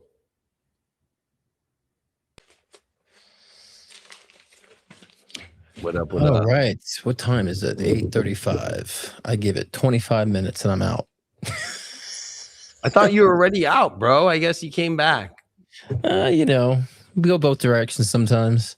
Sometimes I'm in, sometimes I'm out. You never know. That's the aqua vibe, right? Oh, good. Yeah. Mystery.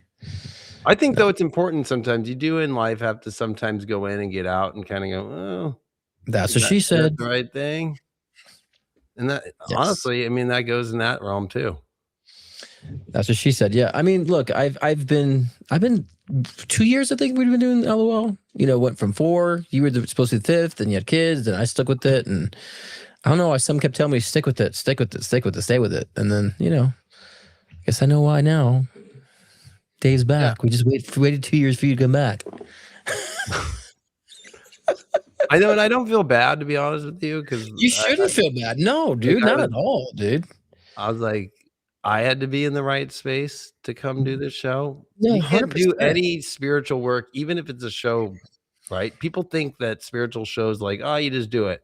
The universe won't let you do it if you're not in a good space. I totally agree with you. And look, I was just joining social media and YouTube, right? And so like going out of my comfort zone, you know, because I didn't need social media with my work. It was just busy, you know? Right. And so then Spirit's like, you got to go on YouTube. And I resisted it for so long. And then when I'm like, no, I'm not fucking doing YouTube, my business took a screeching halt. Like it didn't make any sense. I'm like, I have 13 years ago. How does this happen? And so right when I went on YouTube, then everything exploded. So I'm like, all right, Spirit, I got your number. So, but I needed to kind of familiarize with that and fuck up and make an ass out of myself, you know, do a lot of things and then understand the commenting, how people, you know, I wanted to like, I wish I would have known you and been like, bro, you're a celebrity psychic on television. This is the right move. Cause like, that's what I was, a celebrity astrologer doing reality shows. And it was like, okay, I guess I'm going to do YouTube. I guess actually it was YouTube that got me better reach than, because, you know, you're the only person I can relate with that is to be a celebrity, like psychic astrologer on a reality show that everybody's watching.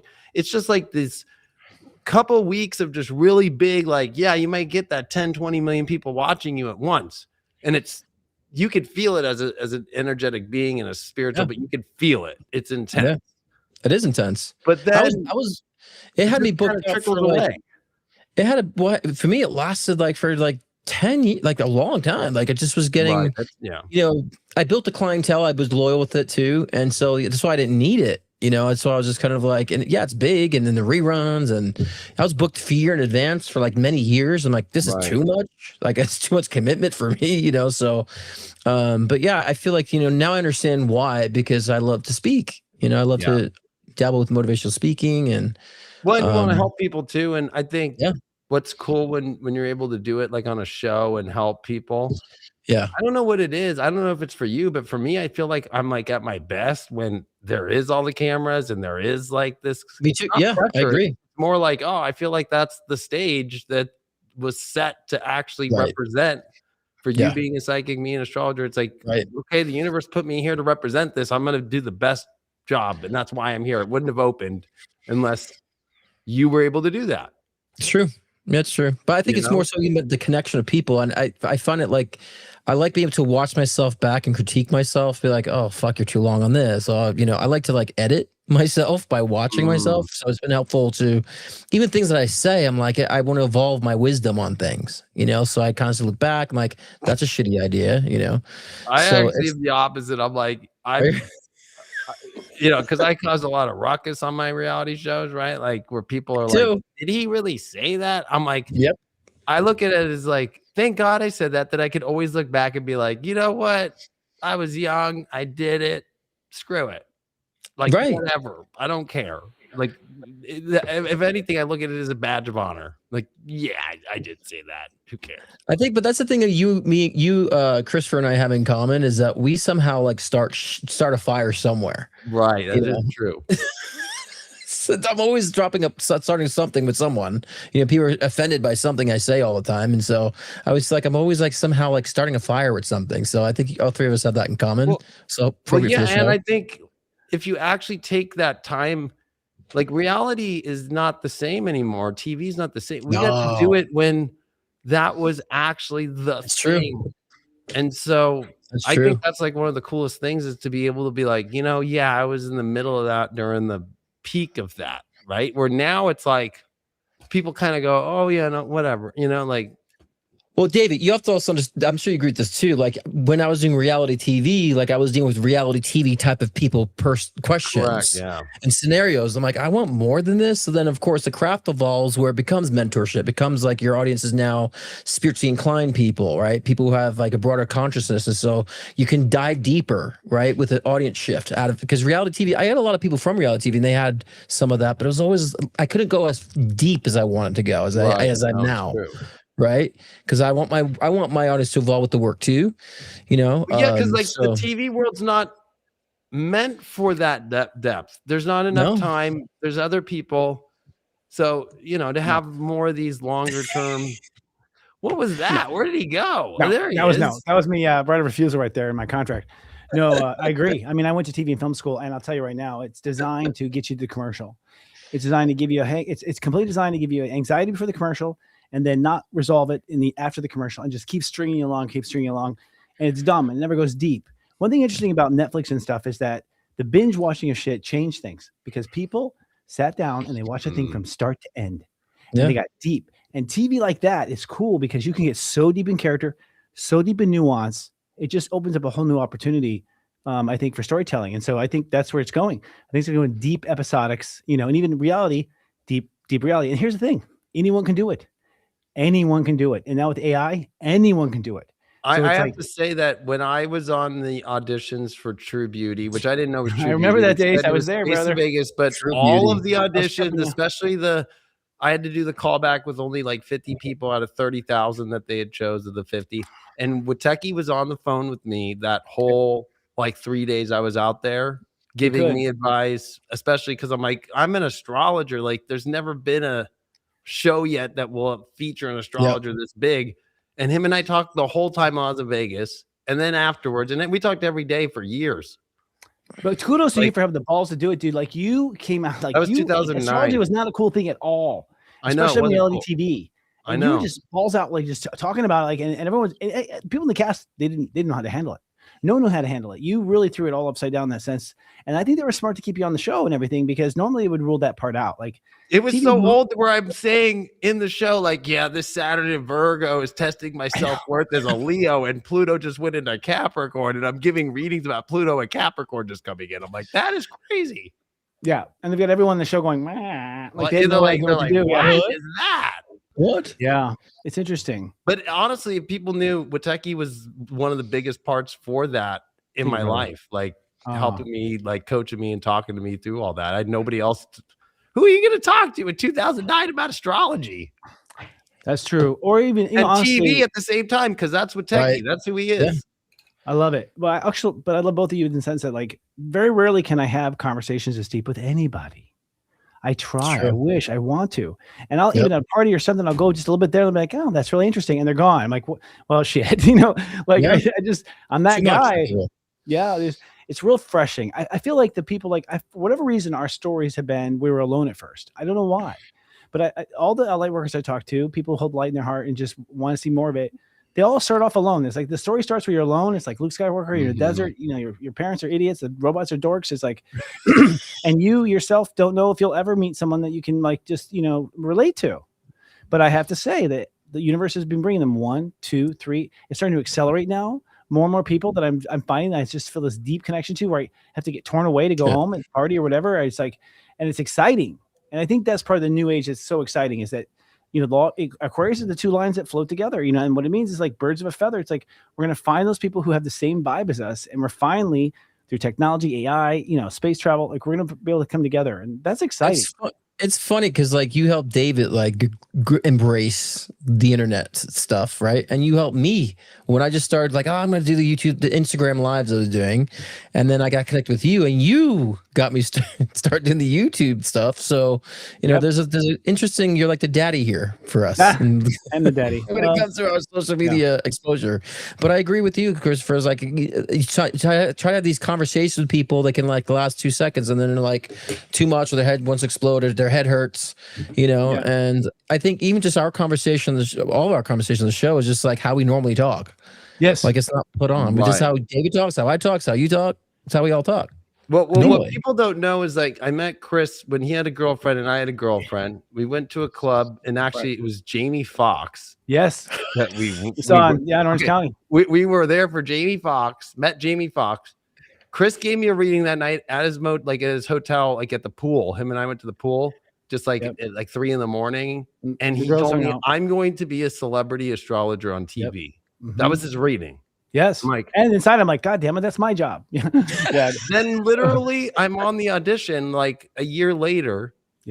And get it, and then on New Year's Eve 2010, I'm sitting in the warehouse with Wateki and Kristen Ryder. Full moon in Cancer. And it was, and we're at this party, and we're both thinking of the 2010s. I'll never forget about it, like the future, and like us talking about like what's it going to be like, and it didn't really turn out. I don't think that we thought it would, but but I think the spiritual part did.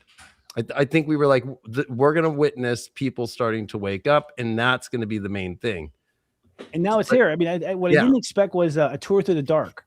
I mean, what surprised me is Neptune and Pisces, like just churn up all the past life stuff.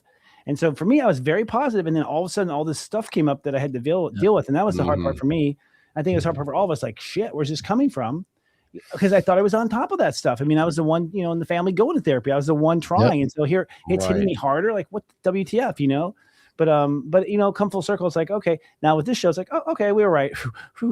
And that was a full moon in Cancer. Remember?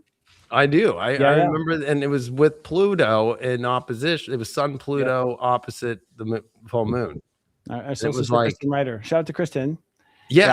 And I think that's where it's like, we think we know, but it's like it's what we know spiritually. It's like the deeper essence. And I think where we're at now, because I think when Chris was just saying it right after 2010, it was really that 2012 shit that was real. Whether people believe it or not, 2012 happened. Oh yeah. And I don't think that we've all seen what that fully is, and that's why these crazy things are happening.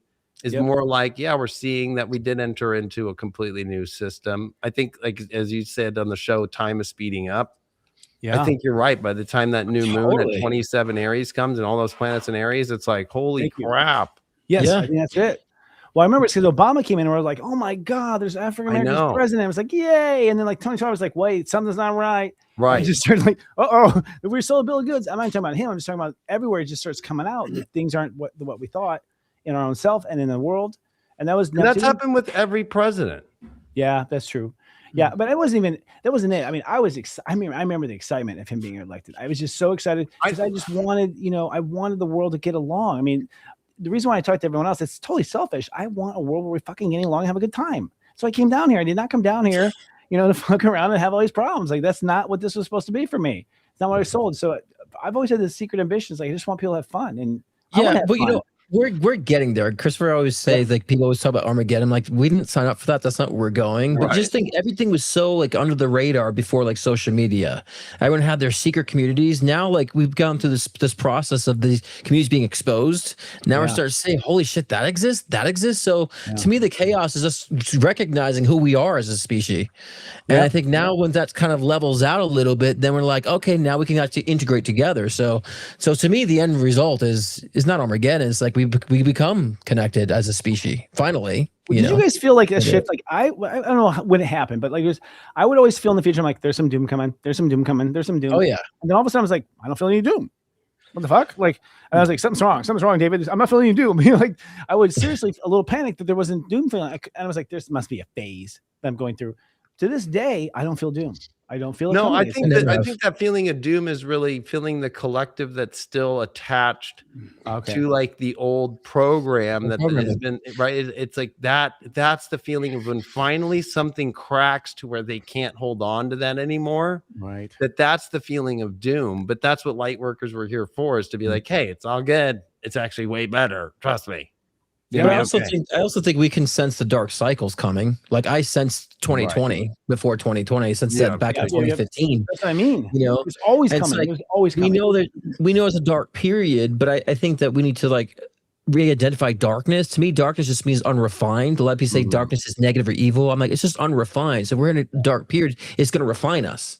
You know, and that's what 2020 was. Look what COVID did, right? With people in their where they live, they've realized I don't want to be in this relationship. I want to move. Like many people shift their fucking lives in 2020, and that was a whole cycle. I feel with 2020. I think I love COVID because it was a dark agenda that fucking backfired. Yeah, I love it. I love that. I love that because honestly, I can feel the conspiracy. It is a conspiracy, y'all. It's called a business plan, and it's not a conspiracy. It's like written up and typed and distributed in meetings. Like it's not. But the thing is, and I sense it, I always knew it. If you work in any company or any kind of situation that goes high up, you know, everyone's cheating. Well, it's the proof. Yeah, it's the proof that dark plans fail. Yes, it is. You know why? Because they don't have creativity. They're idiots. If you don't connect to the spirit, you're not going to be creative at all. So apparently, you've been trying to kill people with vaccines since 1908. Well, you guys suck. That's 100 years of failure. You should be, you're idiots. Honestly, and as people, we need to stop being intimidated by that. The truth of the matter is that people who want to hurt people are dumb.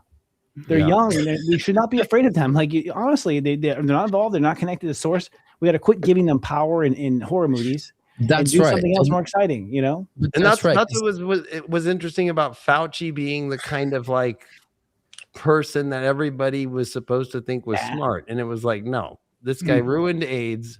Did horrible things during that. Yeah, he was demonized during that time, like withholding those experimental drugs. So of course he would come back and do a repeat again. Not to be trusted. Yeah. Oh yeah. Well, he's going down. Those people will be. I do feel, and they knew it. I think they're hoping they get away with it, but it's like no, you're not really going to get away with anything, y'all. Eventually, even if you're 95, they'll come get you and put you in jail because it's right. It's the right thing to do. If you hurt a human being and you knew you're doing it, shame on you. That's just where we're at now. If the purpose for our species and spiritually is for us to evolve, we were open perspective and had that discernment regardless. So that's going to happen no matter what. Those who that's the people left behind is those who don't open up their awareness to that. But yeah, people who hurt people. I think that they aren't that powerful, right? Yeah. Because I was hurt, so I went through that trauma, and most people say, "Oh, they've been through trauma." I didn't decide to hurt because I went through my trauma, maybe more empathetic, maybe more sensitive to others too that go through the similar situations. So, but I think that all of our eyes are opening, and like we were saying before, the time is speeding up on that. So I think a lot of people are shocked by what. Humans are so amazing, and we've never tried really to come together. That's what excites me is like you guys, we've never even tried. I think the reason why Atlantis is like a myth and all this is because that was the land that allegedly did the best they could. They were like pushing what is exceptional with psychics who were talking to heaven to see what should we do, connected and giving food and fruit. Everything was to everyone. Like it was the real, perfect life. And apparently what happened is, tell me if your intuition says this, that some dark ass aliens came down and started seducing the leadership, and the leadership started to get addicted to the pleasure of darkness. And that was a new thing. They had not been exposed to darkness. Dark alien. Yes. Seduction. Like fembots.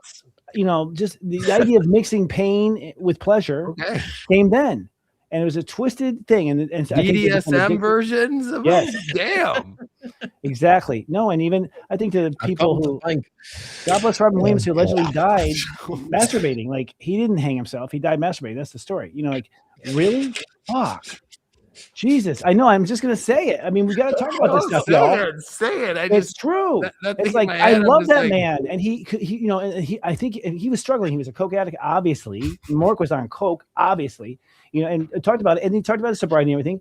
But I think he just could not find that high, and he ended up dying looking for a high. Like that's so sad. It's a twisting of the dark and the light. I'm sorry, I'm the only one that has the balls to do it. I'll say no, I love it. I'm just laughing because that is the saddest life you could be. You're chasing the high so much, you're doing blow, you're masturbating, and you die while doing that. Like that's sad. Yes, it is. It is sad, but it's hilarious at the same time too. There's a greater joy when we get along. There is. Go ahead. I'm sorry, Morgan. Do you think that any of these public figures may have dipped out of the public eye and staged? Oh, their no, death? not him. Not I him. mean? Not him. Oh, I don't think stage death. he's dead. Yeah, I can like feel him. I to like that. maybe participate in the disclosure of that world. I think that's possible. I've always questioned do. that too. I think it happens. I don't know if it happens as frequently as people may think who think that way, but I Probably think it's definitely Epstein. happened. I think Epstein's somewhere celebrities- having a kind of margarita. I don't think he's dead. I really don't think Epstein's dead. I think he is. I don't. I You don't think he's think- dead? I tapped I into. don't He's think he is. gone.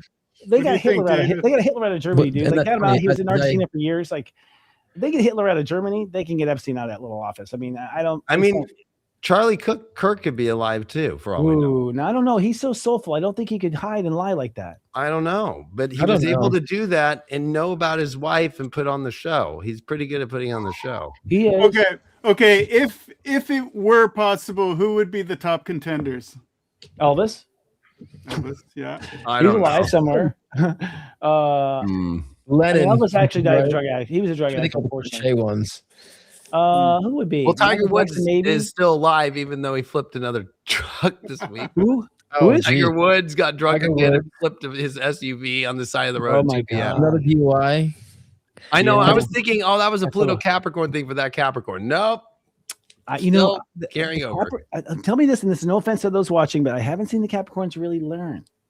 They're the only sign I see get through Pluto transit and still keep the stuff. It's like, how the fuck do you do that? Like they. So you're saying RFK will probably like have an affair? Oh, I don't know why he would have to. I mean, he seems like he's pretty happy with that woman. Remember, you know? that was what was happening right when he came in, though, was that whole girl that was in the journalist and all the text messages, and he was like, you know, I think right? he's a flirt. I think Capricorns know. like they can't help it. Like they are just they get off on the power. You know, they get off on the power. There's something about the power. You know, and there's Capricorns that like to be on. You know, taking their power, taken. It's just their turn on. I think most people get like signs get kind of turned on by what their talents twisted. Their twisted talents. I mean, honestly, if I think of people, though, I think, you know, the Charlie Kirk thing might be the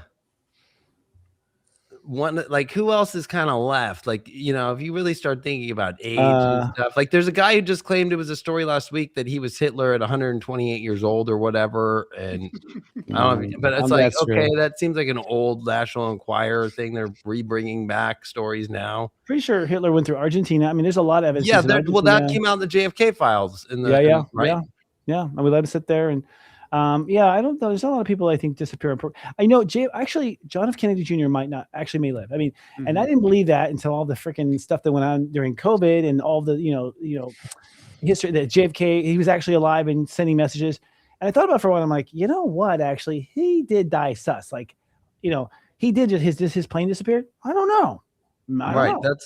That's one guy that might be living up somewhere, you know, and his wife. And I can see why he would, because his father, his uncle died. Like, I might do the same thing. Take the family witches. With his mom, I know. God bless her. She's seen everyone die in her family. Jackie Onassis, you know.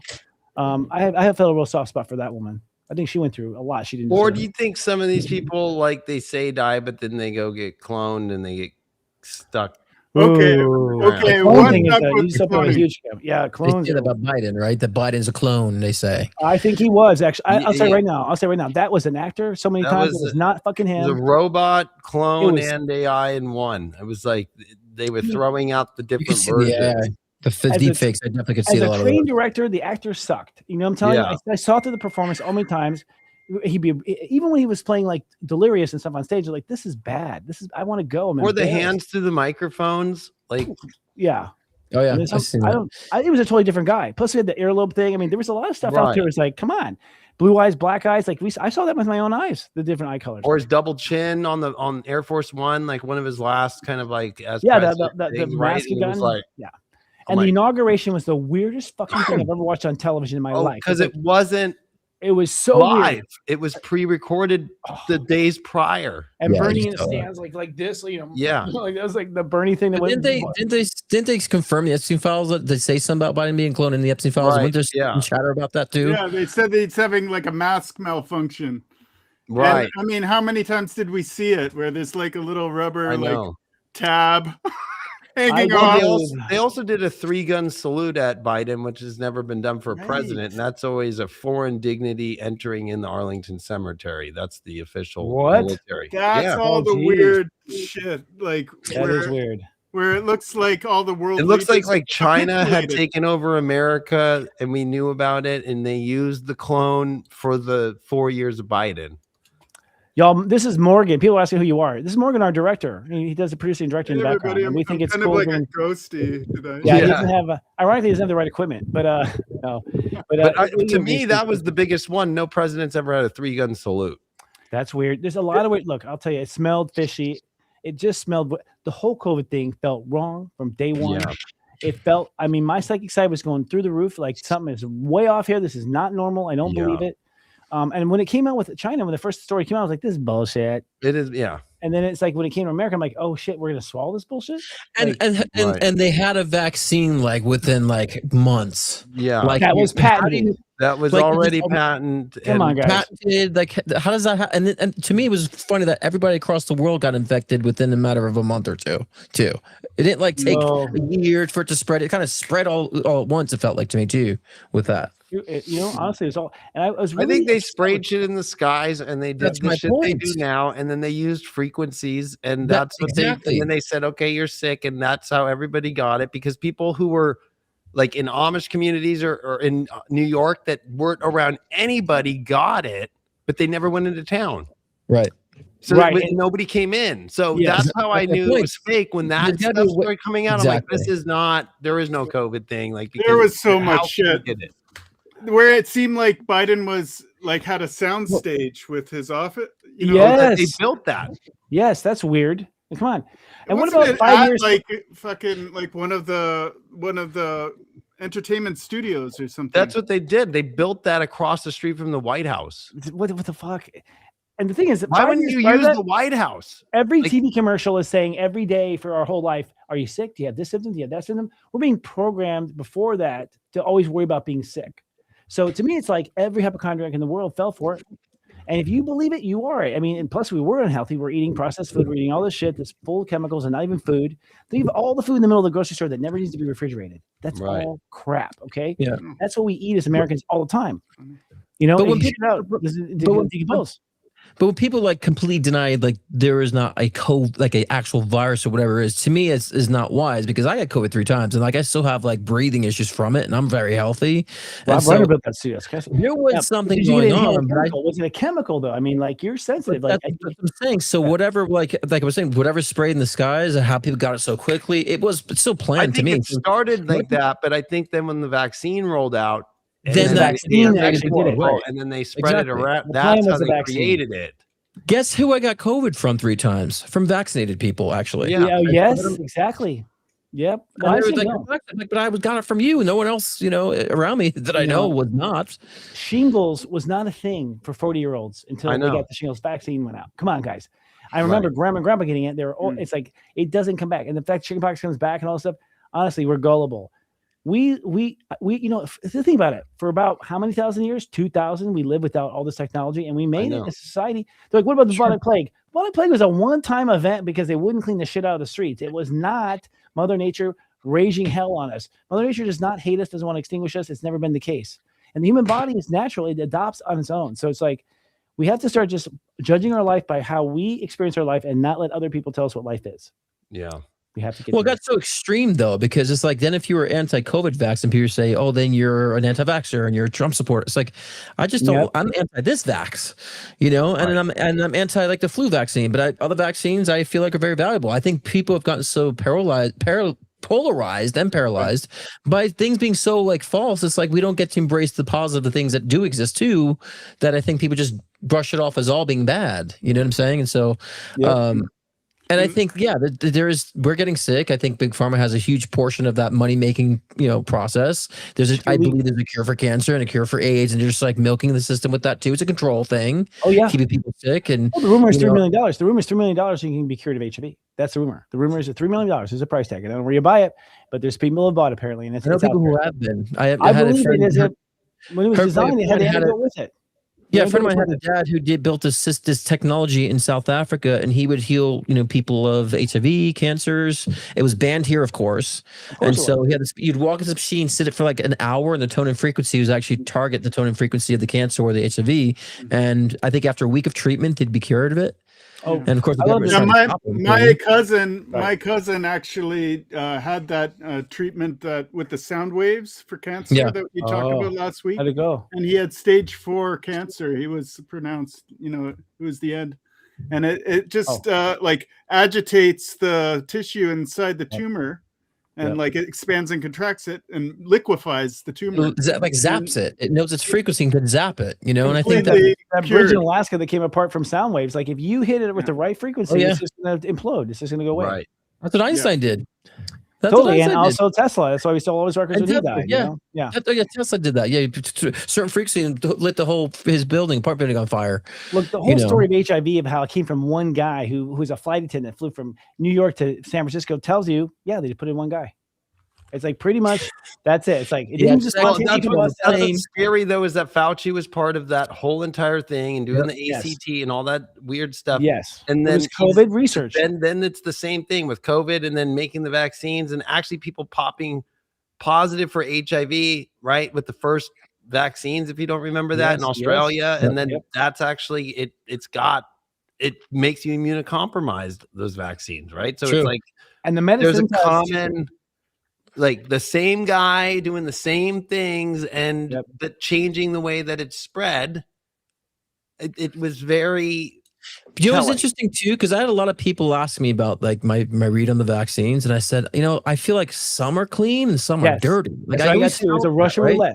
And then we hear from the Epstein files where that's where they were trying to contaminate, the Pfizer vaccines with COVID and putting what's his face's seed in it and so forth. HB40 and all that. Right. I always felt like the Johnson & Johnson one was the only one that was pure, but it was a different experiment. I felt Johnson & Johnson had like a different experiment on humankind. They're all lab experience. They're all, to me, it felt like the old Hitler. We're lab experience. Yeah, and I felt Johnson & Johnson was the one that didn't have like whatever that was, but it had something else it was like they were experimenting with how to mass exterminate. I really feel like that.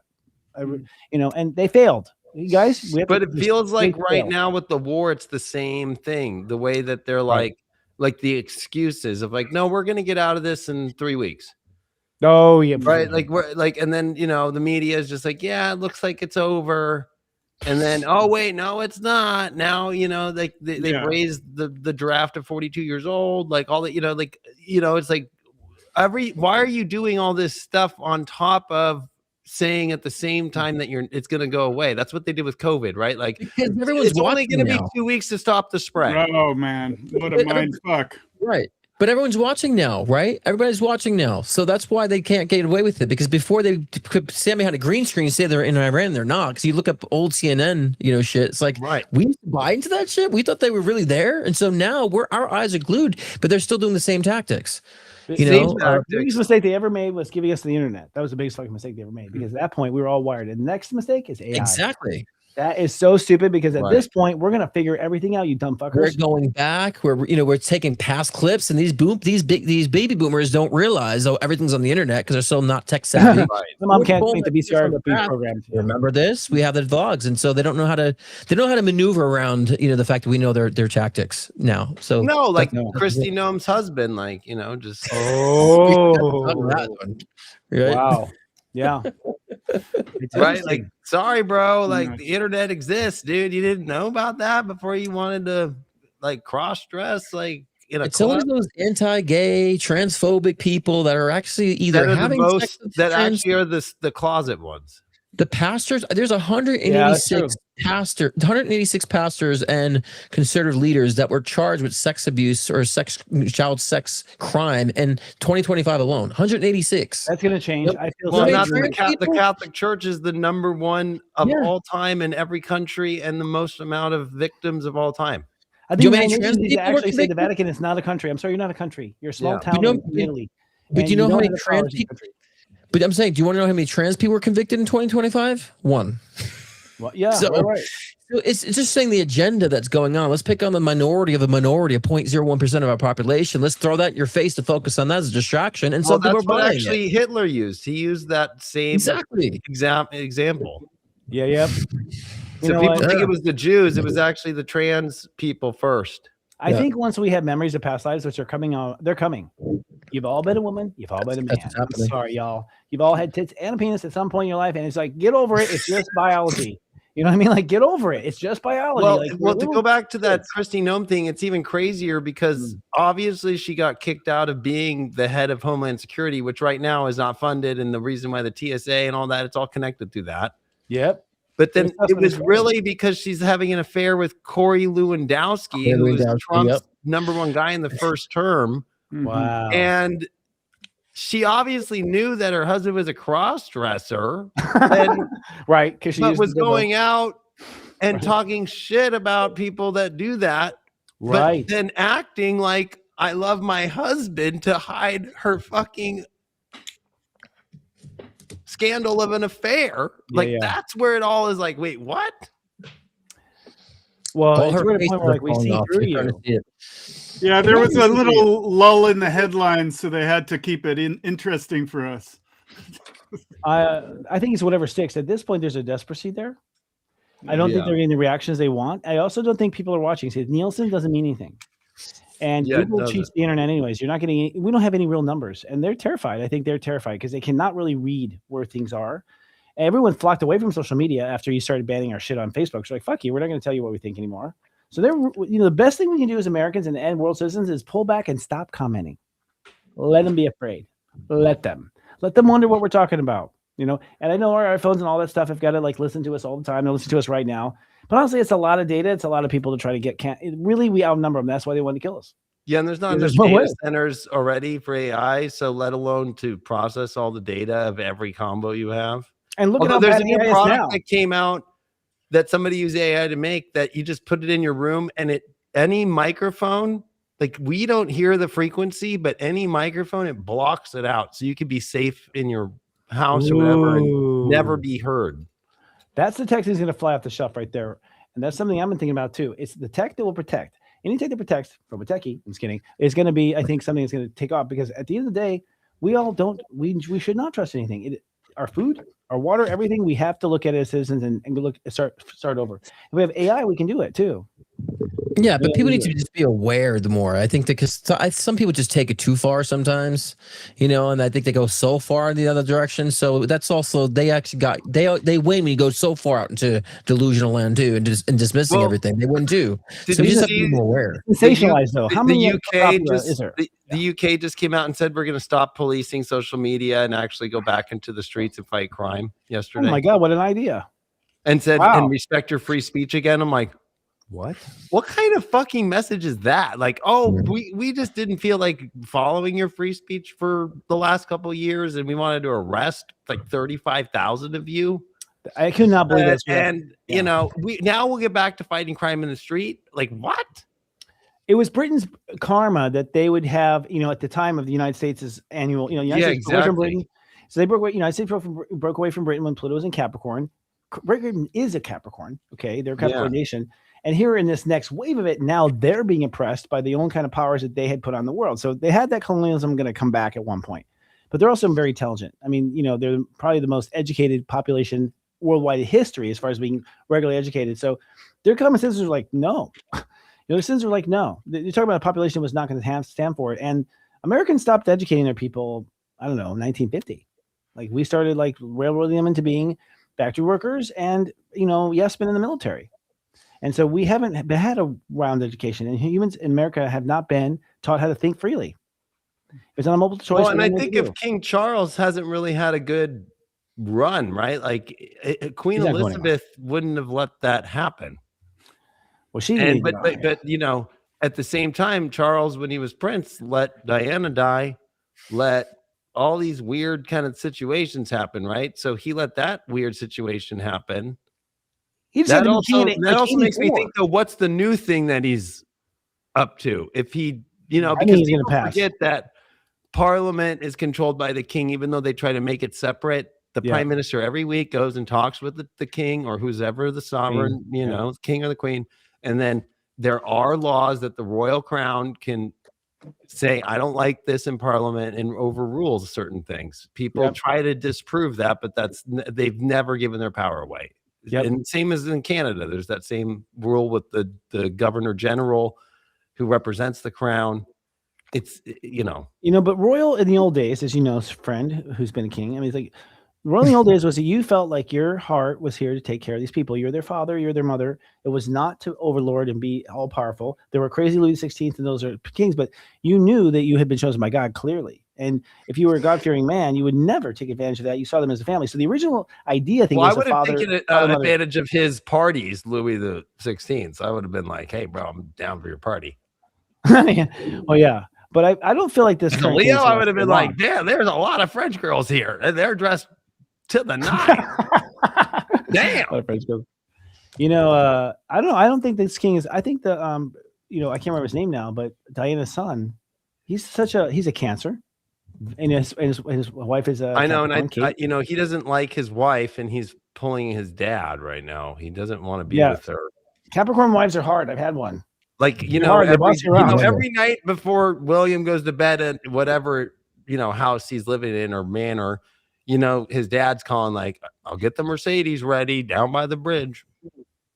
She's smart though. She's not like Diana where I actually have a prediction that King Charles has been screwing Kate. Oh my God. That's pretty well, damn. Wow. Like that's the way that family works. And Capricorn, I'm not trying to be prejudiced, but Capricorn woman, the one would climb up that. Right, that she would be like, whatever, I don't care. I'm just here to get wherever I need to go.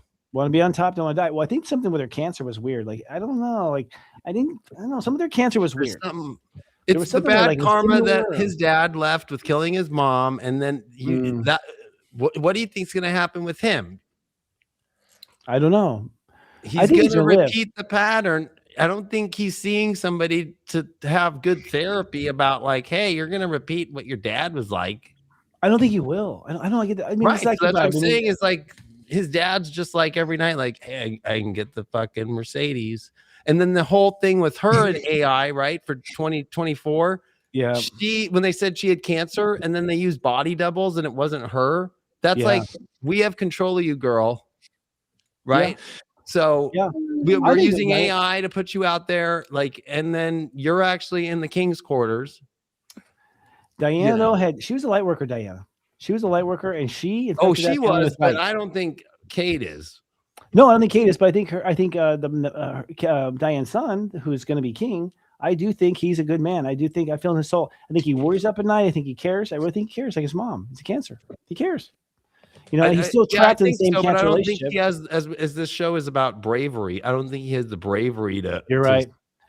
To actually shift things. And I actually think that the crown's going to get into a place where British United Kingdom people are going to say we're over this. I think that we're going to see that in our lifetimes. Cancers have Aries in the 10th, man. And I think we're going to see a change with Cancers. I know they have let things roll. And at the end of the day, if their man didn't like it, they rolled over and they took it. They always have. They still do. My mom still does. He's going to open up the gates to the fucking palace and let everybody in and take it over and be like, well, okay, I'm sorry. I didn't know what to do. I just bet, and break this tie here, Mr. Scott. Like, I think that Cancers are going to have this weird rocky turnaround. Lost.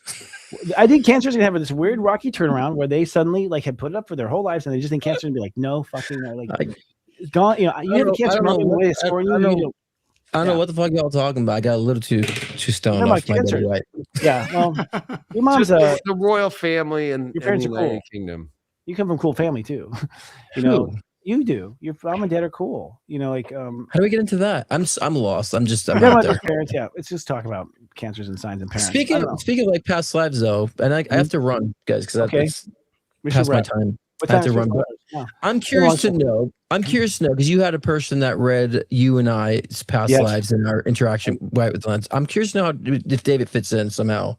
Three of us. David, well, in my timeline, from what I understand, David doesn't show up until King Arthur, Great Britain time. And then him and I seem to hang out through Elizabethan times, from what I understand. And that's what I know so far. You and I like hung out in Atlantis, and you just not been around, buddy. What's been the fucking problem? Like, no, I have one other memory in Greece with you. I get bored easily.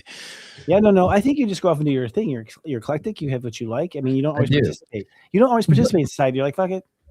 But I'm trying to understand, because I feel a past incarnation with David. I just don't know what. I'm trying to figure that out. I know. I need to look at your chart and I'll figure it out. You know what? And that woman who predicted says the same thing. She feels David and you two also have another life that you don't know about. Yeah, I'm sure we do. What was her name? Bring her on sometime. Joyce. That's all I'm saying. Joyce. Yeah, you should bring her on. She said some interesting stuff. I know, you got to send me your chart, and I'll figure that one out. Yeah. No, sign the letter. No, actually, you should. It'd be interesting. We should maybe record that or something, and just maybe have it as a podcast. We might reveal, or we might not. And speaking of which, guys, we've been talking about some dangerous things today, and we don't know if we're going to be able to last like this. So starting next week, we're going to be behind a firewall, a pay firewall. I mean, if people want to watch this candid talk, it's not going to be out here on YouTube, especially as things go crazy. We got to stay behind the scenes. We're not going to lose what we're doing. We're not going to have our audience divided. We're going to be this smart and put on our own server. So we'll start on public media, but we're going behind doors because that's the way it's going to be. And I think a lot of societies have to do that right now. Close the door, lock out people who don't believe and agree. Because honestly, we don't need their shit. We need to be able to talk honestly, right? Am I right? So we'll have the URL for that next week. What are you looking at, the man? Backstage part of it, right? Like the backstage, we do the show, and then when this backstage is behind the private wall. There's some topics. I mean, I'm tired of losing my business because I say the truth. You know, for the after show, we should do like where maybe get some scotch, take a tote. Cool. We should do like a little show game thing like that, where just relax, beer. I don't do any of that anymore, but I could still hit my vape, my nicotine. Yeah, you are smoking nicotine all the time.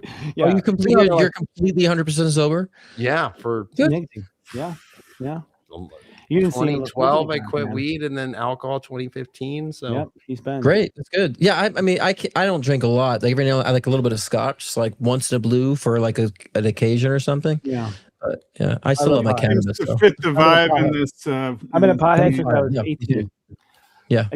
One little dose. Only when Techie knows me when I used to smoke weed and drink and all that. I was the one encouraging him. Or I was encouraging you. Yeah. I used to drive to his house when I lived in Sherman Oaks, and I'd be like, yo, I got the weed. And he'd be like, oh, I got the weed. Or we lived together. It was like always like, who's got it? Like, it was just like. I think it was illegal then too. I don't know if they had. It was not. It was not. There was no shops yet. There was nothing. Yeah. Now it's like you can have delivery on it. And so you have a dealer. No, but I remember. I'll never forget because I've told my audience. But Chris said it best when Neptune came in Pisces. Him and I were stoned, and he went. You know what this is going to be? It's going to feel like the sun is stoned the whole time of Neptune and Pisces. That's true. And it did. It was. We were stoned. And you said it the day that it came in while we were stoned and went, this is going to feel like we're stoned. The sun's stoned the whole time. And I'm like, that's a long time. What, 14 years, bro? Yeah. Yeah. And it did. It did. And that time, actually, marijuana became legal, and and became a big cash crop. But I'll never forget being super high, and then being like, this motherfucker has made me more stoned thinking of that. Yeah, that's part of it.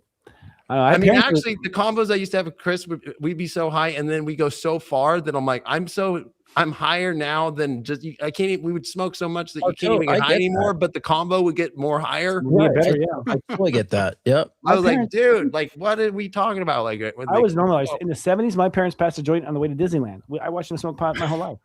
And they were stoned enough, we go back in the parking lot, get stoned again, go back in. Like that was Disneyland when I was a kid. Like I smelled it. I must have been high off. Actually, all those Astro gossips we did in 2009 and 10, we would be high, and I would DJ and we would do the show. I'm like, I can't even. People don't know, but we were high for that. Speaking of, I'm gonna go enjoy mine. So have fun, and I'll look. You got to send me your chart and send me at least whatever stems you have, so I can make us a track. Yeah, let's do a read and trade thing. That'd be cool if you don't mind. Like it'd be cool. Just people see us how we read and stuff. That'd be good.